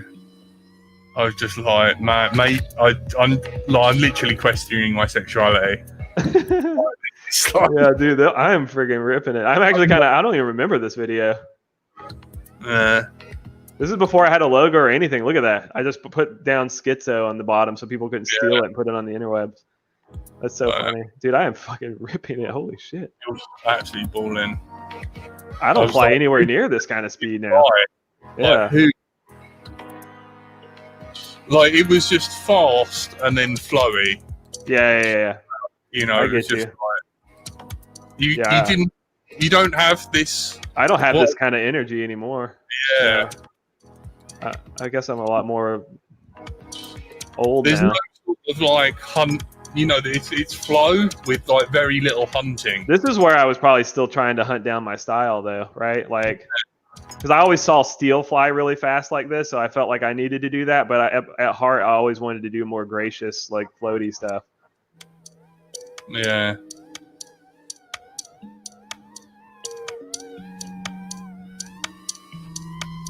But it's that little, you know, like just coming up to the trees and stuff. Yeah. And then diving back down. Yeah. You're a product of your environment. Dude. I'm actually kind of impressed with the speed. I don't even know if I even have the reflexes to do this now. Holy shit. This is probably PPM and everything, isn't it? It could have been. I don't know. What year was this? Look. Yeah, look. NAE 32 clean flight. Oh my god, this was clean flight. Over 2204. So this was near F3 Expo time then. KISS 1800. That's why I love you. Look, KISS. Yeah, I remember the KISS 1800s made a difference at the time, but they would explode. They were so prone to fireballs. God. Do you reckon that fucking Dropbox 404? No, you can't steal Skitzy's PIDs. Dom V2s. Is that what I said? So this is actually pretty damn smooth for the time. Yeah, man. It's kissy. I didn't know the time frame of this. I was just I don't remember this video. And then like you're already diving into the time vault. And then man. This is me bringing the song back. Yeah, this is like and then horrible GoPro settings. Yeah, then August. This is when Schizo became Skits.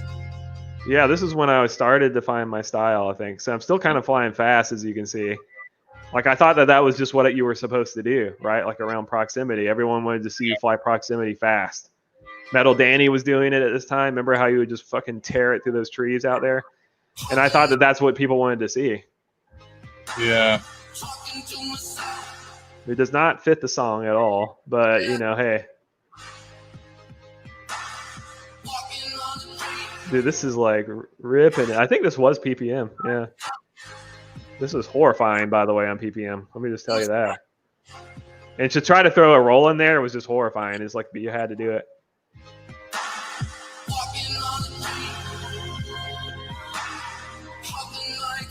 You're diving deep into the banks. This is back before I could stand and fly, too. I don't know if you noticed that, but I just flew by myself sitting down. Yeah. But I know this is old. This is very old. I haven't flown sitting down in a long time. Yeah. I couldn't actually stand and fly. It actually made me feel like I was going to fall over. So I always brought a little chair with me while Steele would stand. Yeah, Steele was able to do it. Like, he always stood.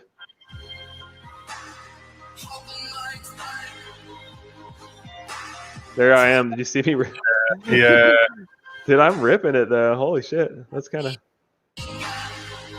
Look, they're so smooth. Like, it's just like, who is this man? Yeah, this was right when I was learning how to tune. Little bounce back. There's some bouncing there, yeah. But if you look at anything else from the time, I'm sure it was still overall decent control, though. I'm not gonna lie. Like, Yeah. I'm definitely in control of the situation, but PPM makes it very scary.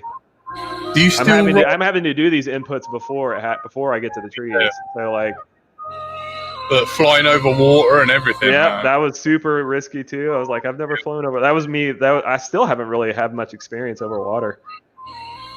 That's one thing I want to do is get some cool oceanside stuff one day. Yeah, man. Well, you should get on a boat and sail over to get some cheap. Yeah, that would be. Dude, I want to visit UK so bad. Yeah. So bad. Just get diazepam, man. Just drug yourself up. I'm gonna, just frying pan over the head and wake up there with a knot. I'd do it. Oh, man. You'd be really welcomed, man. I'd do it whilst people still remember who you are. What was the actual time lag for PPM? I think it was 7 milliseconds. It was like 50 milliseconds, right? Or I don't know. Was it? What was it? I thought it was 27. No, it definitely was not that low. Or is that fucking? Oh, you're right. It is 27 milliseconds. Yes. Yes. It wasn't until S-Bus that it became 9 seconds. Yeah, that's it. I still fucking. And it's kind of funny because you think of 27 milliseconds, that's not that much, but it really is. Like so bad. Yeah. I love how I think about like in gaming, right? Because I'm a gamer, right? Like if you think about millisecond latency with like internet time, right?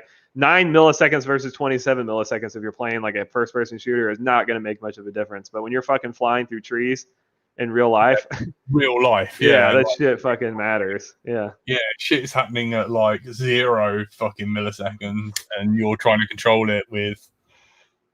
Fuck, man, that's so fucked. Yeah, up. I knew 50 milliseconds was a lot, but it felt like 50 milliseconds in the air. Like, I don't know. Like, I totally remember the whole, like, you know, the whole fucking, you know, just, like, moving on to S-Bus and like, just being, like, not being able to fly properly. Yeah. Like, really I was actually really frustrated when I first started S-Bus to the point where I was like, fuck this. And I went back to PPM for a little while. Because I was so used to like just flying, I guess, in a shittier way. But when that's all you know, right? You get like the curtain lifted from you, and you're like, wait a minute, no, fuck that. I want to go back to my Matrix dream world, right? Yeah, look at that, man. Lumineer 20 amps, Acro clean flight one shot. That was probably Simon K. And you're running X-Hover 2204s, the Lumineer Mini 650. A lot of Lumineer stuff on here and a GoPro 4. Yeah, that's what I got sponsored by Lumineer, so they were hooking me up. For that Dropbox 404. I don't have it. It's gone. No. Those kids are forever lost. Mate, do you know what I mean? Like, we're losing all this information. Like, you know, it's like gone to the world. Right, so one thing, like, you know, like, what are you still running? Oh, that was another thing too. Guillermo just brought up was the cameras at the time also introduced latency. So not only were you on PPM, you also had a visual latency, and so maybe that's also why it felt lower or longer than 27 or more than 27. Great Skits had the forethought to put this data in. I know. Remember Chad Nowak fucking putting like his PIDs all on 4, like his PID dump, and people were like, just 4s, like, 4s everywhere. Oh my god. Yeah, I mean, honestly, a lot of people didn't know how to tune back then, so No, it was for like a long time. I just flew on whatever defaults were, and I tried to be as smooth as I could. But you just couldn't get past the bobs, right? The bobbles and stuff. So. Right. So, are you still running race flight? Or R1, or have you left? I have a beta flight quad. I have a KISS setup, and most of them are race flight though. Yeah, or flight one, we should say. How did you feel about the whole fucking like drama shit? Like, without going too much into it, With what? In particular, read code and stuff like that. Oh, and, like the actual, like the original race flight stuff. I don't know, man, because I was also obviously we're talking about Preston because Preston is the owner of Raceflight, and then he worked with drama shit, like, you know. Yeah, like, no. Yeah, so he brought in what was his name?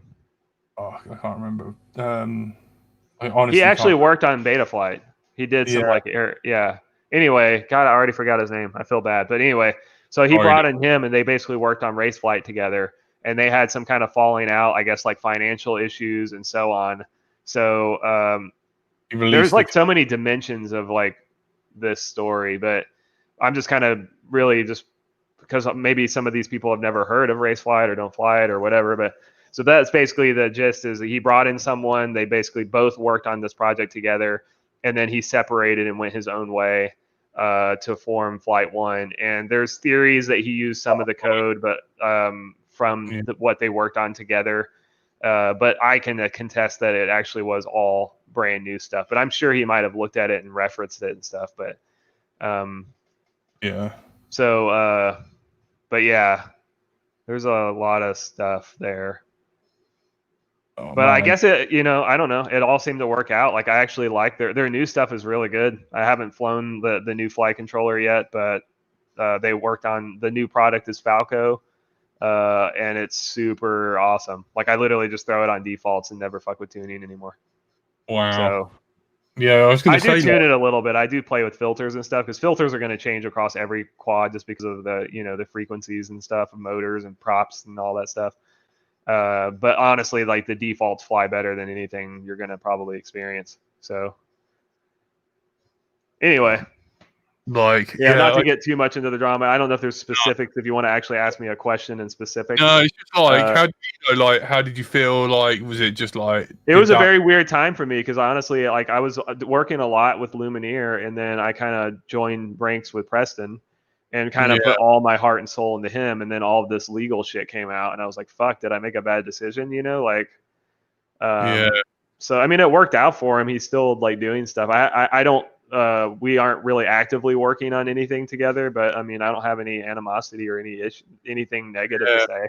But it definitely was a weird time, and I also, again, was hearing Preston's point of view on everything. So, yeah, it was just like, I just wondered, like, I was really worried that, like, because, like, obviously, you suffer with anxiety like me and fucking whatever. You're just like, fuck. Like I felt like that with Radio C. Like I was just like, great, I'm collateral damage. Like I had nothing to do with that shit, and it was just like, fuck. I hope that didn't put you off flying for ages. And right, no, I mean, I was a little bit worried about because this is also like this all started happening when like my finances were starting to go to shit too. So I was like, oh, I mean, I was worried that I put all my eggs in the wrong basket, basically, for a lack of. Is it Kalen? Kalen, thank you. Yeah, that's his name. Yeah. And so they had a falling out, and Kalen tried to come after him financially as well. And he separated and made something else. What was it called? Do you remember that? Butterfly, thank you. Yeah. Which was essentially, from what I was told, for lack of better words, is that they basically just altered like 2 lines of code or something like in the filtering, and then basically rebranded the entire Betaflight as their own thing. Yeah. So it was literally Betaflight, but they just changed like 1 line of code in the filter and then branded it as Butterfly, which I don't know how that works. I don't think you can make money off of that, but and they had this whole like filter thing that they were trying to basically create a thing for them to be able to sell hardware. So they came out with some kind of board that had like some kind of dual filtering or something, but it really did fuck all. Dual fucking what was it? I don't remember their little hook, but they had to create some kind of ploy to sell a hardware product because they can't sell Butterfly because it's basically Betaflight. It was like dual fucking. It was like dual filters or something, or dual processor, and it didn't do shit basically, and it actually made it more like actually slower once they did tests. Yeah. So it was all, and apparently, I mean, that seemed kind of shady too. Like, I'm not trying to throw anyone under the bus. This is just what I've heard. Is that when they separated in Butterfly, they came out with this flight controller, and apparently they sold out of them, and then they made another batch and did this huge pre-order, and then they just took the money and ran. So they never actually like sent the second batch of boards out. They just literally just left, and nobody's heard from them since. So I don't know. So they just kind of disappeared out of existence. But yeah, they took a fuckload of money from people and then left. So I don't know. Again, I heard Preston's side of the story the whole time, and I'm sure he might have done some shiesty shit. I don't really know, but I do know that Kalen kind of separated and did some shiesty shit. So I don't really. It's like one of those things where it's just I don't really know. All I know is that Preston won the legal battle, and I'm assuming because they ran out of money. I don't know, but that's all I know in terms of like. I was only kind of, told what I could be told as a peasant in the situation. No, I don't really want to know any of that. Like, I just wanted to. I just wanted to know. In terms of my perception, I was definitely worried about the whole thing. Like, it's just like, fuck, you could have really fucking done without that. And, I kind of thought, I was like, fuck, I put my whole brand on the line. I kind of stopped work. I wasn't really not working with Lumineer, but I kind of started focusing more of my attention with Preston, and then all that happened, and I was like, shit, did I make a wrong move? Because I just put my name all over his shit. So I was definitely worried about it, but I mean, in the end, I just kind of walked away from it altogether anyway. So I don't no animosity there with anyone. I don't have anything bad to say about Kalen necessarily as a person. I didn't really, all views are personal and do not reflect the views of the host or anything. But I'm not blaming anything. It's so old news. It was just like, I wanted to know just your little, because like, in a way, you kind of like lose race light and like what you were flying. Really, there was also another thing that worried me too, because wasn't there some kind of license like thing that happened with them? Like they were supposed to release their code and they didn't. So there was. That's what I meant by multi-dimension. There was like a lot of things happening here during this time that was kind of worrying me. But I mean, I guess it worked out. Like I don't know, as the world always does. So I don't have any regrets about anything. Everything seems to be moving forward for everyone. So I know. I didn't really want to cover it that much, but it was like a dual. Mikey said it was a dual gyro in the dual gyro. Yeah. I'm just glad that you're even still considering to fly again, and I just I actually thought about coming back like 100% and actually making another go at it, like quitting my job and just really trying to do it again. And then there's always that part of me of like, it's such a risk. Like I love everyone to death, and I'm like super thankful that I'm even to do this in front of like this audience right now. But man, it's one of those things where I guess I don't know. I'm too old to like take this kind of risk now. Like Steele's got like, well, first of all, he's already just like huge and on top of everything right now. But like, he had to risk everything as well. But it's not as risky when you're young like that, like younger at least. Like, when he started this, he was in his 20s. So like I'm bridging my 40s now. Like I can't like fuck around. Like I need to have like an income and like start saving and stuff. So it's a lot harder for me to do it than it was for him. 6'1". Like I feel like I have more to risk. Does that make sense in a way? Man. I don't know. I had a house payment at the time. He didn't even have a house. Like he was living with his parents. So like, I'm not trying to that's not like a shot at him. I'm just saying that if I was in his shoes at that time of my life, I definitely would have done it and would have risked it all, Yeah. Like he had stuff to fall back on. He had a for sure. Yeah. And it worked out. Like everything worked out the way that did. I'm glad. I fucking love Steele to death. And I'm glad that he's on top of it and he's carrying the torch. And I know FPV isn't like it used to be, but that's just how everything is, right? Like everything, freaking music changes, right? I go back and listen to music from the 90s and I'm like, what the fuck am I listening to now? Like music was so good like back then. They actually played real instruments. Now everyone's just like pressing like little like hexa squares on their little devices, and it's cool music, don't get me wrong, but like I think about that kind of stuff all the time. Like we're always going to have that nostalgia. But I'm just glad that Steele's killing it and Johnny's still killing it. I'm like, more power to them. I knew both of them were going to succeed, like hardcore. I knew first time I saw Johnny flying, he flew Kiss around his yard back when he lived with his parents in Chicago, and literally no one knew who he was. This was before he was picked up with Lumineer. Someone was like, dude, look at this kid. And as soon as I saw it, I knew he was going to be big. I just knew it. Yeah. And same thing with Steele. Like I knew we were always competitive over the years, but I knew he was going to rise to the top and just kind of keep going. So yeah. I'm glad everything worked out the way it is. Yeah. Like I'm just, like you look back and you're like, you're looking at rose-colored glasses, but like all you can do is what you can do. I mean, For sure. I got offered a ticket to the Dubai thing and all sorts, and it was just like I had that offer as well, and I was just like, I'm scared of planes. I'm not going to fly to fucking Dubai. Are you kidding me? It's like one of the furthest place I can go. Yeah, I didn't have enough. I was like fucking so broke, and I didn't. I don't think I had 6 months on my passport, so like I couldn't go, and like that my medical insurance like fucking got an illness and stuff. Yeah, it was like sure. I was like working a job and. Man, back in the RC helicopters day, Bobby Watts was good, and now look at him. I don't know. I am actually not that educated on that either. I kind of want. I mean, in terms of, I know who he is, but I don't know like what his situation is now. Is what I meant. Yeah, like Bardwell said, we're actually living in the good old days now. Yeah. Yeah. But anyway, I have thought about like coming back to the extent of like at least maybe just posting for fun and not because there was a lot of anxiety about like because when me and Steele and Stingy were flying all the time together, there was like this rush. Like when we went and flew a spot, like people don't know that like behind the scenes, there was a lot of like competitive, like we love each other. And I still think of them as like my brothers now.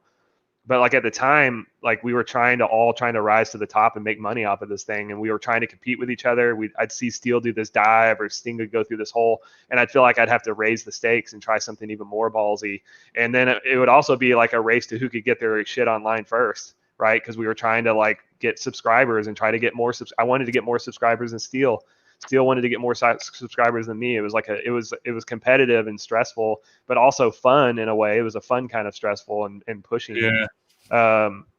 But yeah, I just got to the point where like now I don't care, which is kind of fun. That's why I'm kind of like when I come back now, if I do make a comeback, it will literally just be for me posting like fuck all and just having a good time.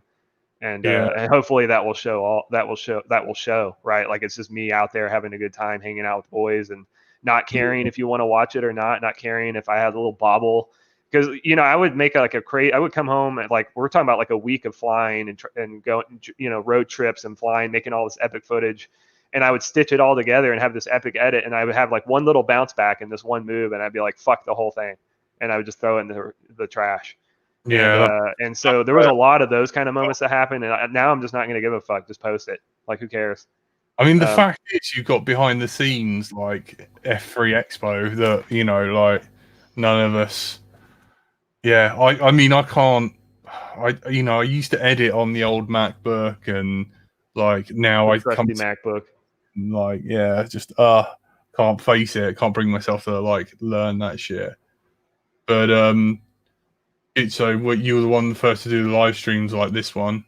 Just post it. #. Yeah, it'll be beautiful to see some of that stuff that we never got to see. And that's what I was kind of doing because I realized that like I was such a you're always your worst enemy, right? Like always. Yeah, what I would always do is I would be super stoked about an edit, and I would edit all night, and I would be like, I'm not going to post it right now. I'm going to sleep on it, and I'm going to wake up and watch it the next day. And if I still like it, I'll post it. And if I don't, I'm going to throw it in the trash can. And every time I was super proud of an edit, I would release it and it would do okay. But then sometimes I would just randomly do that. Okay, fuck it, and post it. And it would do way better than what I thought was an epic session. So I started realizing that maybe I don't know what the hell people want to watch. And maybe I should just start posting shit anyway, because people seem to like that. They like the flaws. They like the organicness of like people interacting and crashing, and people like seeing crashes and stuff. I thought that showed a sign of weakness, and I would always leave the crashes out of the footage. So, I don't know. I'm thinking I'm being motivated. I might release a new crash compilation just for fun. I always love those.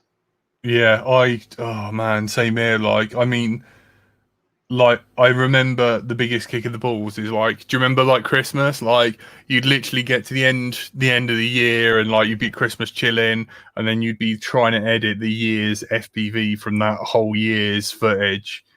And like, because I don't take my rig with me, and I used to like the last year I did it, it was like on my laptop. It's fine because I had my laptop, brought my fucking external hard drives. The next year I brought my external hard drives, and then I just couldn't face doing that edit.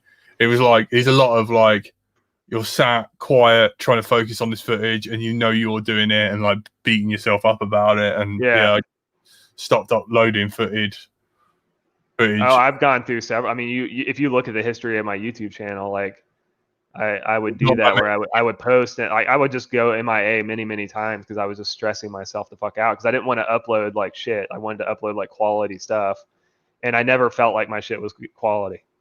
So, and all the stuff that I did end up uploading was just stuff that I thought was good enough. You know, like I have an insane backlog. Like I'm not joking. I have at least 100 edits that I haven't posted that I'm still sitting on today. And now I'm just like, oh, like nobody fucking cares now. So what's the point in posting it, you know? But I might just I was thinking about doing. I have enough backlog footage that I could go daily for probably months. It might be worth I'm thinking about just dumping it. Just say it like everyone says, like fuck it and send it. Just dump everything. Just like upload every 2 or 3 days and try to get. Problem is now my channels get the algorithm's so fucked because I never post anymore. So it's like it will come back. It just takes a bit. Yeah, like, of course. And I know that, and I don't care, right? Like, but sometimes I have this like quota where I'm like, if I release a video and it doesn't get at least 30K, that sucks, right? Like 30K views, and now I just don't give a shit. Like if a video gets like 1,000 views, I don't give a shit. Like I'm just okay. I'm still gonna go to work the next day and still make money. So whatever, you know. So I need to stop being like so hard on myself and just post shit anyway. Mate, none of my videos have got like over 1,000. Do you know what I mean? Like you're always comparing yourself. Well, yeah, but we're comparing. I'm comparing to like what I got on a normal basis. So if you compare what you got on a normal basis and then you see it go down, right, then you get depressed about it, right? You're like, oh, well, what did I do wrong? Why didn't that video get as much views as it normally does? And, you know, a lot of that's out of your control anyway. So it's just, I don't know. I kind of looked at it like that, like, what's the point in it all? And but back then I looked at it more financially, like, oh, if I don't keep growing the channel, then like, you know, and can't make money off of it, then what's the point? But now it's like, it's about this, like what we're doing right now. And it's about just like hanging out with people. And like, I'm doing it for fun now. So my head's going to be in a different space. And I think that I could make even better content now that I don't give a fuck. Yeah. So like, there you go. Look, I have almost 958 gig. And that's my FPV stuff. And no one ever, you know, like no one's seen anything really. Damn. Post it. Fuck it. I know I should, but I'll you know, you said about flying over water and stuff, man. Oh, I can't show it. No, don't worry. I'll show you after. But just leave it there, man, because like I worry about people being like, oh, I'm gonna report you and all this sort of shit. Oh god. I know. Yeah, I mean, we have been arrested for posting shit. So I know. Yeah, you have. Yeah, man. Yeah. Like yeah, you went to prison for FPV, didn't you? Like in Stingy and Stingy did not go to prison. He dodged the bullet. He was not in the video. Oh shit! Really? Yeah, no, it was me, Steele, and a guy named Alex. Oh god. Yeah. Fuck. Can't tell me what that call was like, dude. I had so much anxiety. Like, so Steele calls me. He's like, "Hey, not to scare you or anything, but fucking a lieutenant just called me and said they might have a warrant for our arrest, and he mentioned your name. He mentioned Jonathan Davis, and I was like, "Fuck, what?" Like, I'm sitting here like, "What the fuck are we even talking about here?" And yeah, like that actually, like the state pressed charges and like came after us, and it was like footage from like 2 years ago. Like I didn't even know, like I honestly did not know what I did and why they were coming after us. And then I saw the video and I was like, they're coming after us for like shit years ago. Like what the hell? And then I even had my lawyer like looking up laws if they could press charges like that, like way after the fact. You know what I mean? Yeah. And they're like, well, the state can do whatever the fuck they want. So. Oh my God, you're kidding me. Yeah, it was like super. Like I was actually very confused. Yeah. And this is also at a point where I hadn't even flown in months. I was like, what are they even talking about? Like, and he's like, dude, that time we went to the what was that? It was called Pullman Yard. It was literally an abandoned railroad station, and the only reason that they came after us is because someone died there, like the week after. Some graffiti artist got in there and fell through the roof and died, and so they actively started going around looking for anyone posting footage. I don't know if it was like for investigating reasons or what, but it was just wrong place, wrong time, and we got fucked. Oh, so that sucks balls. And even the cop, like even the lieutenant that called me, he's like, "I'm so sorry that we have to do this, but we have to make an example out of you." I'm like, "Fuck, dude." So yeah, I got it dropped from my record and all that stuff because I didn't have any kind of criminal history. So, but I still had to go through the actual process of going to jail and getting fingerprinted and all that jazz. Oh my God. I was so pissed. Like, yeah. Like seriously, like that's what you're coming after us for. Like, can't you go after like people stealing money and like raping and shit? Like, I get like, I don't know. The whole situation was like pretty fucked up. I kind of look back and laugh on it now, but I was pretty pissed off at the time. Yeah. Oh my God. Imagine bot grinder. Yeah. So Bruce's pay. Yeah, man. Like at the end of the day, Bruce is fighting for the hobby, like or not, in his own way. Yeah, he's freaking awesome. Yeah, he's doing some stuff. All right. Anything else, man? Do you want to plug anything? So follow Skitzo. We'll hopefully get the. I mean, I'm sure most of the people in here are following me in some fashion. Not to sound conceited, but I mean, you probably wouldn't be in here if you didn't care about me in some fashion. But if you really, honestly, like the only thing is that the game that I'm working on is like really important to me. I literally, I work all day long and then I come home and I work on the game. And that's also, it's actually partly why I don't fly much either. So, yeah. So yeah, follow him on. Yeah, just follow our Twitter at Enter the Rave. I keep saying So we have a website called entertherave.com. Yeah, thanks for plugging it again. Even if you don't care about freaking games or anything, yeah, just come and cheer us on. That would be really cool. I'm not wanting you to buy the game or buy it or whatever. Just if you ever see us post something on Twitter, be like, hell yeah, man, good job. Keep up the good work. And that's good for me. Yeah. So no, man, I will. You know how it is, right? Like there's been so many times where I come home and I'm like, why am I even fucking doing this? Like, this is a waste of time. So no, man. It helps having friends kind of push you along. So. Yeah, no, I promise you, I'm sure me and Curry Kitten will stream play it because we're on Twitch every Wednesday. Oh, hell yeah, cool. So, yeah, like me and him, big Final Fantasy fans. RPG. Oh, cool. Nice. So do you like turn-based stuff? It's very, Darkest Dungeon is like one of my favorite, like most recent indie games. And we definitely, it has a lot of Darkest Dungeon and Shadowrun. I first, when I was a little kid, I had a Mega Drive and we connected to the Virgin, the cable and wireless fucking multi thing, and I played something called Shining Force 2. Nice. You know that? Yeah, I do know it. Yeah. Hang on, just to prove that I'm not blowing smoke up your ass. You're not naked, are you? Okay. Hang on, buddy. Final Fantasy, Shining Force. I'm glad everyone tuned in. That was fun. Glad we got to answer. I don't know if you guys have any like last minute questions before we get back, but here you go. That wasn't too boring. This is Jack's Black Label Final Fantasy 7. Hell yeah. Right. Old school. Wait for it. Final Fantasy International. Oh shit, you're a true fan then. Yeah. Look, yeah. The screen printed. I bought it for the color booklet, so I could see all the materia colors and stuff, and all the. I missed the old physical copy and having the booklet and all that stuff. That was such a fun thing. Guillermo, I do have an Instagram of the game. It's Enter the Rave. as well, but I think we've posted like one photo on there, so I need to get back to it. Oh, dude, Shining Force and Shining Force 2, hell yeah. Look at that, man. Like, original. Oh, I think that's actually in. That must be in the. Do you have the original PlayStation still? Yeah, man. Nice. What is that? Genesis? I can't tell. Well, what cartridge was that? Yeah, Mega Drive Genesis. Yeah. But yeah, man. Proper with booklets. Hell yeah, dude. Like those will be worth a shitload of money one day.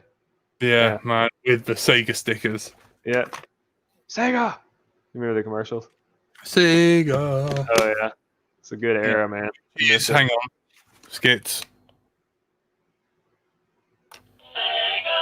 Oh hell yeah, dude. That's awesome. Yeah, man. Technophobe, I am working on I'm not working on any flight controllers. I do have Flight 1 is releasing a new pretty gnarly H7 flight controller, and I have my own branded version of it, but I didn't do any work on it. Hell yeah, original PlayStation. Yeah, I am. Dude, that's awesome. That brings back so many memories. And it's got the old S-video ports on the back, the RCA port. Yeah. Yeah. Yeah. And I've got an upscaler and everything. Yeah, like I built one and fucking all sorts. Yeah, man. So add steel. I can't. Oh man, is still awake? Have you got? Still awake. Be like, yo, Mr. Steve, come and say hello. I'll see if it works. He's he's famous now, so. Oh yeah, he's busy like got all that FPV money. Wait, do you have a preference on what color I should paint my E30? Sky's the limit. Oh man, that like everyone said schizo blue, like the turquoise, like the old props. Yeah, that's totally what you should do. Or failing that, get a wrap of one of your Galaxy prints. That would be sick. That would be really cool. And it's very expensive. Or if you want to go total crack and whore money and fucking whatever, Mr. Steve is eating lettuce. That's probably true. What is that color that's not actually blue and it's like the Lotus made it, I think. Is it Lotus, the chemical like what blue? Wait, what do you mean? Oh, but is there a candy apple blue? Because that doesn't make sense because apples aren't blue. What is it? Is it chemical blue? No, like into. Oh, what is that? Actually a color? Oh, that is kind of sick. Yeah. Candy apple blue is a thing. That's kind of sick. I'm not gonna lie. I wonder if there's one. I wonder if there's already an E30 that exists. I don't see one. I see an E46 with that color. Yeah. I saw an E30 that was like a root beer color, like a dark burgundy or something. It was fucking sick. But I don't know if I want to go classic or really wild with it because it has like a massive intercooler on it and it looks like a beast. So I might go with like wild colors just to, show, tiny dick mode is what girls call it. Where you have to have a really flashy car to make up for your shortcomings. We call that a Land Rover. Oh, is that what it is? Okay. Oh my god. What is? Oh shit, man. There's this color made by a fucking car company that's got no blue in it, and it's like. But the reaction from light hitting it makes it blue or something. Yeah, it's weird. Yeah, impossible blue or something. I can't remember what it is. Trying to think of what it is. Well, if you find out in the long but run, really it sounds like something might need to be a wrap though instead of paint. But I don't know. No, it is paint. It is paint. It is paint. Okay.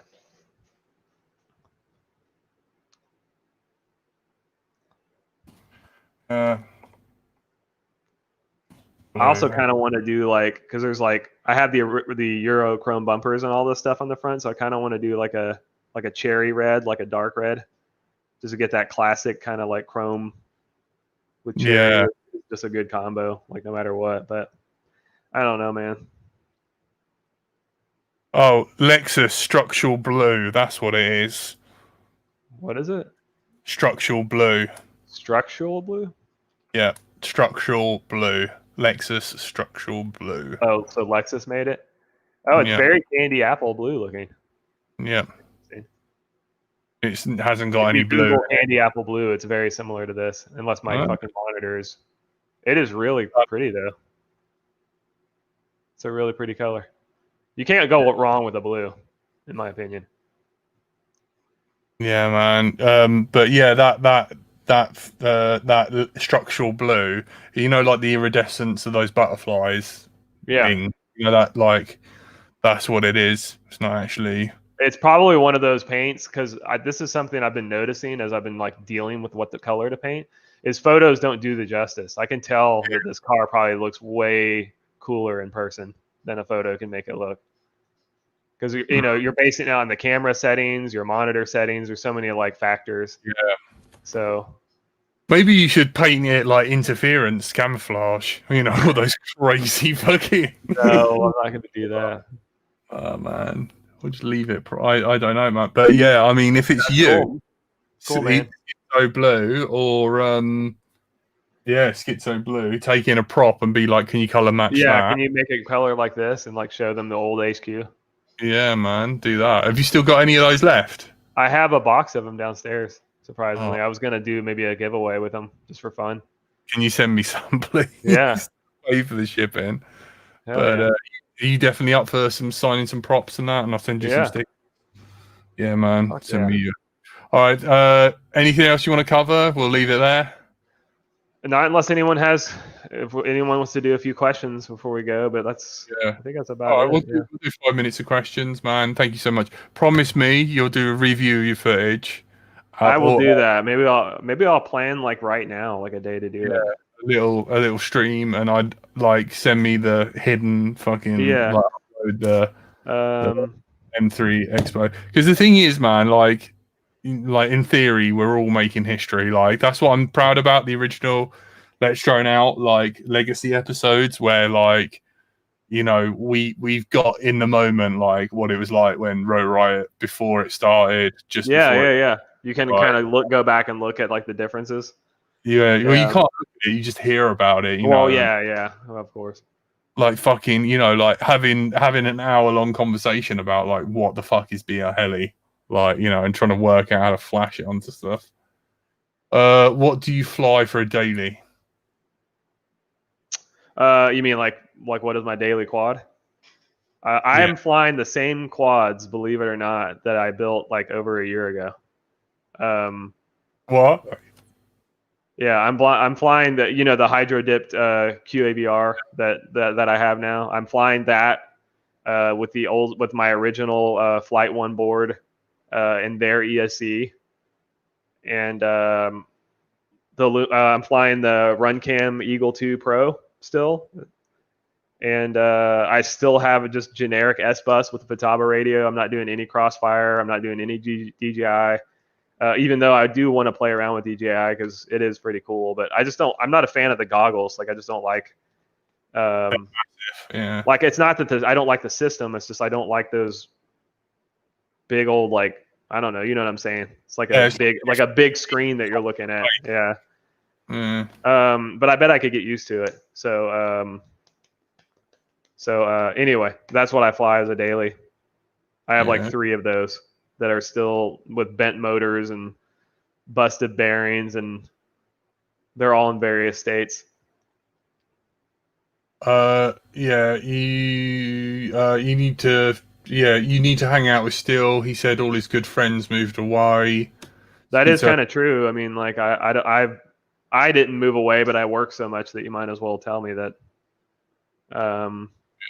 But to be fair, I have tried to fly with him on a few occasions. And he's like, I'm out climbing, or I'm, we just haven't been able to sync up. So, Stinger Swarm or Kevin actually did move away. So that is like a legit. I need to do a right reunion, but I'm worried about. I'm not doing it without Chad. Let's see. What does he say? I miss your old streams where you used to talk movies. You and Andy was a friend of mine. Yeah. I do love movies. Does he fly fixed wing? If so, what? Who? Because you originally you. Yeah, I used to fly. I used to fly big gassers. I went through a period where I was doing a lot of 3D flying with big gasser planes. Mini arrow. Schizo. Stinger's worm. There it is, man. Hang on. Let's. Do you remember this?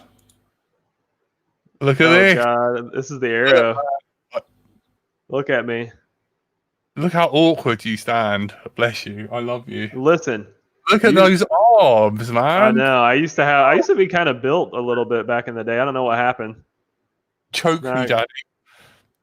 Now I got little skinny arms. No. I was standing kind of weird there, wasn't I?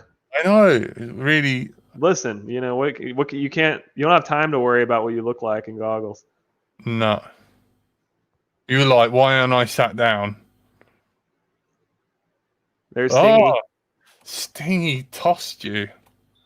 There's my favorite shirt. It's like a Subway pun, but it says "Zombie eat flesh." Oh, that's amazing. Fresh. What happened to that shirt? You need to get it remade, man. No, man. It's probably out there somewhere.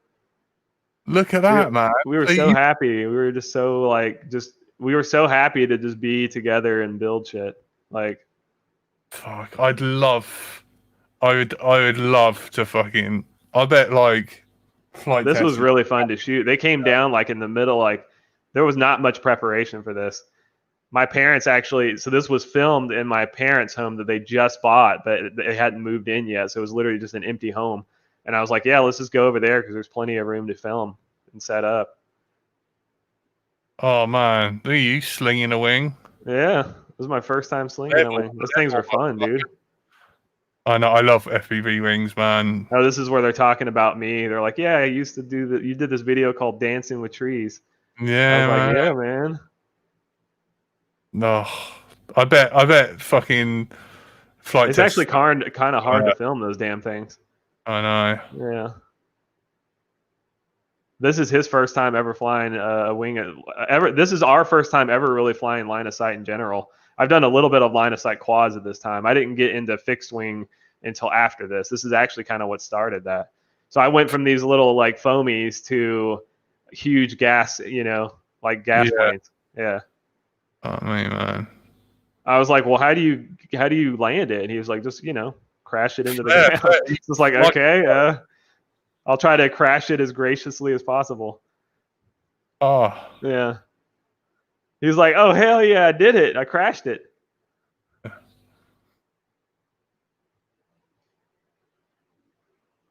He's like, what did you think about your first time flying a foamy? Have you still got that? Here's Stingy. Oh, no, that's not Stingy. It's Bixler himself. I know. Man, he's doing God's work. He's such a cool guy. Another very, just a very outstanding human being in general. Yeah. I actually told him when I first met him that I thought he was fake as shit. Because like he's just so fucking nice. And you're like, you're being nice in front of the camera. You probably go home and beat your wife every night. There's got to be some kind of like, you know what I mean? Like there's no human being that is that nice. And he literally is. Like he literally is that. He's just like a weird, he's a weird anomaly in like the human species. And he really just does give a shit about everything at all times. Yeah, he's just kind of it's cool. Very, very cool individual. Inspiring. Jesus, man. Like, you think his hobbies would include like, like fucking pray to Jesus, flying fucking foam, and because I've watched episodes before we filmed this, and I was like, this guy has to have like children cut up in his basement or something. And he's just he's trying so hard to be like really nice in front of the camera, but man, I was just blown away by this guy. Yeah, man. He like calls your brother and friend and everything, and and I thought that was all like fake, and I'm like, it's like, no, he's literally like this. He's a cool fucking dude. So very, very honored to get to film anything with this guy. So really cool experience. We got to film. We filmed a couple other things together too. And right after, is this when we flew? Yeah, this is FPV. We rigged them FPV. First, we flew them line of sight, and then Then we tried them in the goggles. Yeah. Wait. Oh, look at this, man. Look at. Oh The little god. Christmas trees. Then, Yeah, this fuck. was it was about to get cold at this point. Like this was probably fall time. Oh, look at it. Orbiting Schizo, the man. Look at this. I remember when this first came out. I was like, "There's my boy. Represent." Yeah. No, sorry, man. So. You hear we actually put like an HQ. I'm pretty sure I have like one of my glass nylon props on there. Hey. I'm just gonna say that I crashed mine better than his. By the way, mine just came down in a perfect stop. His like freaking tumbled a few times. Phil, I did a better job. Oh, yeah. We did our maiden flight of our new Aero Wings. Yeah, he put a gym fan on that one. I don't know. Yeah, man. Isn't it? Yeah. Maybe I had. Let's see. Oh no. Yeah, he broke it. Look at that. Peasant. Peasant. Look at that, man. Jesus, man. I'm ripping it. What controller are you using? What transmitter? That is a Spectrum at the time, I think, right there. Yeah. Team Failsafe over here. That's when Spectrum sponsored me. Here's me trying to follow Phil. I did a better job following than Phil did. That earlier footage, which was Phil. Phil, I did better than you. Oh, look at that. Look at this. That was so hard to do. Oh, my God. Calm down. No, not flying the quad through it. Flying the actual... Because these things are on PPM, too, at the time, I think. No, PWM, mate. Individual. Oh, yeah. That's right. That was so hard. We crashed so many times trying to get those things to fly through there. Because they just bobble. Like, look at that. Almost like... Who was that? I don't know. Oh. I was the one that flew the wing through the barn. And it was so fucking hard to do. Yeah, look. It was just so delayed. And plus, I don't know if you've ever flown a wing before, but they are not very stable. Yeah, they're like... yeah, they're just all over the place. Because, I mean, I know you can, like, hook a flight controller to them now and do some, like, stabilization stuff and gyro work, but this is all manual. And they're really small, so they're just not that... Oh, dude, I clipped his...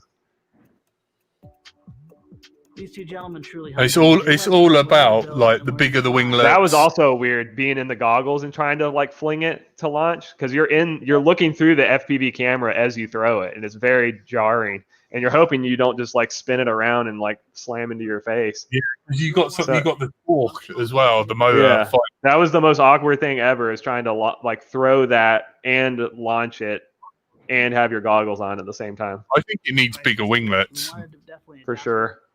With wings being but like they're very fun to fly, but I mean in terms of like trying to actually fly them FPV, they're just all over the place. They're too small.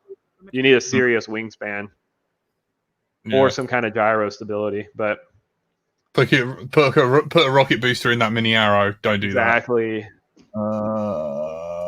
They haven't been banned from here. Yeah, I know they make the Kraken. Yeah, but that's what I'm saying. If you're wanting to do like a serious like FPV kind of flight, you need something like with bigger wingspan. Those things are fun and all the little arrows, but like, yeah, they're all over the place. It was very hard to try to shoot through a hole with it. Yeah, plowed and what you land in. Yeah, I don't think there's any more questions. All right. Like, take me a huge wing. Dude, I can't believe we've done like 2 hours and a half. 2.5 hours. What's your typical running time? Just an hour, man. Like, man, that's okay. We had a lot to talk about. We had a lot to catch up on. Don't leave it so long, man. Yeah, next time we do one, then it will only be an hour, because we just recently caught up on like what, 3 years or whatever the hell it was. Jesus Christ, man! I feel like I haven't. It's really nice. Now that I see my arm, look at my arms now. I have like peasant arms.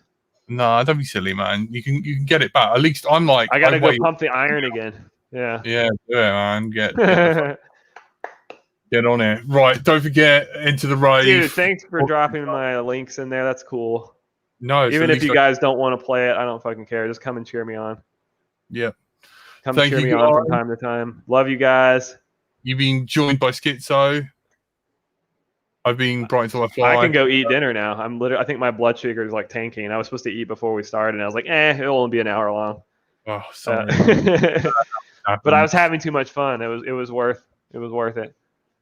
No worries. Like, my favorite pilot, Skitzo. Thank you. Thanks, man. Thanks. It's cool to see that I still have a fan or two out there lingering in the woods. Yeah, go Skits. Lingering in the shadows. Yeah. I might make a comeback. I definitely want to do a live stream. I think that's a really cool idea to live stream the some old videos and give some context to them. Back in the day with skits. That's right. No worries. Thank you guys. Have a good night. Take care. Don't forget, next week might be doing something with someone chatting to an old friend. See you later. I want to know. No, I never tell them. You show up. That's what they do. I was like, what? What the hell? I can tell me who it is. Right.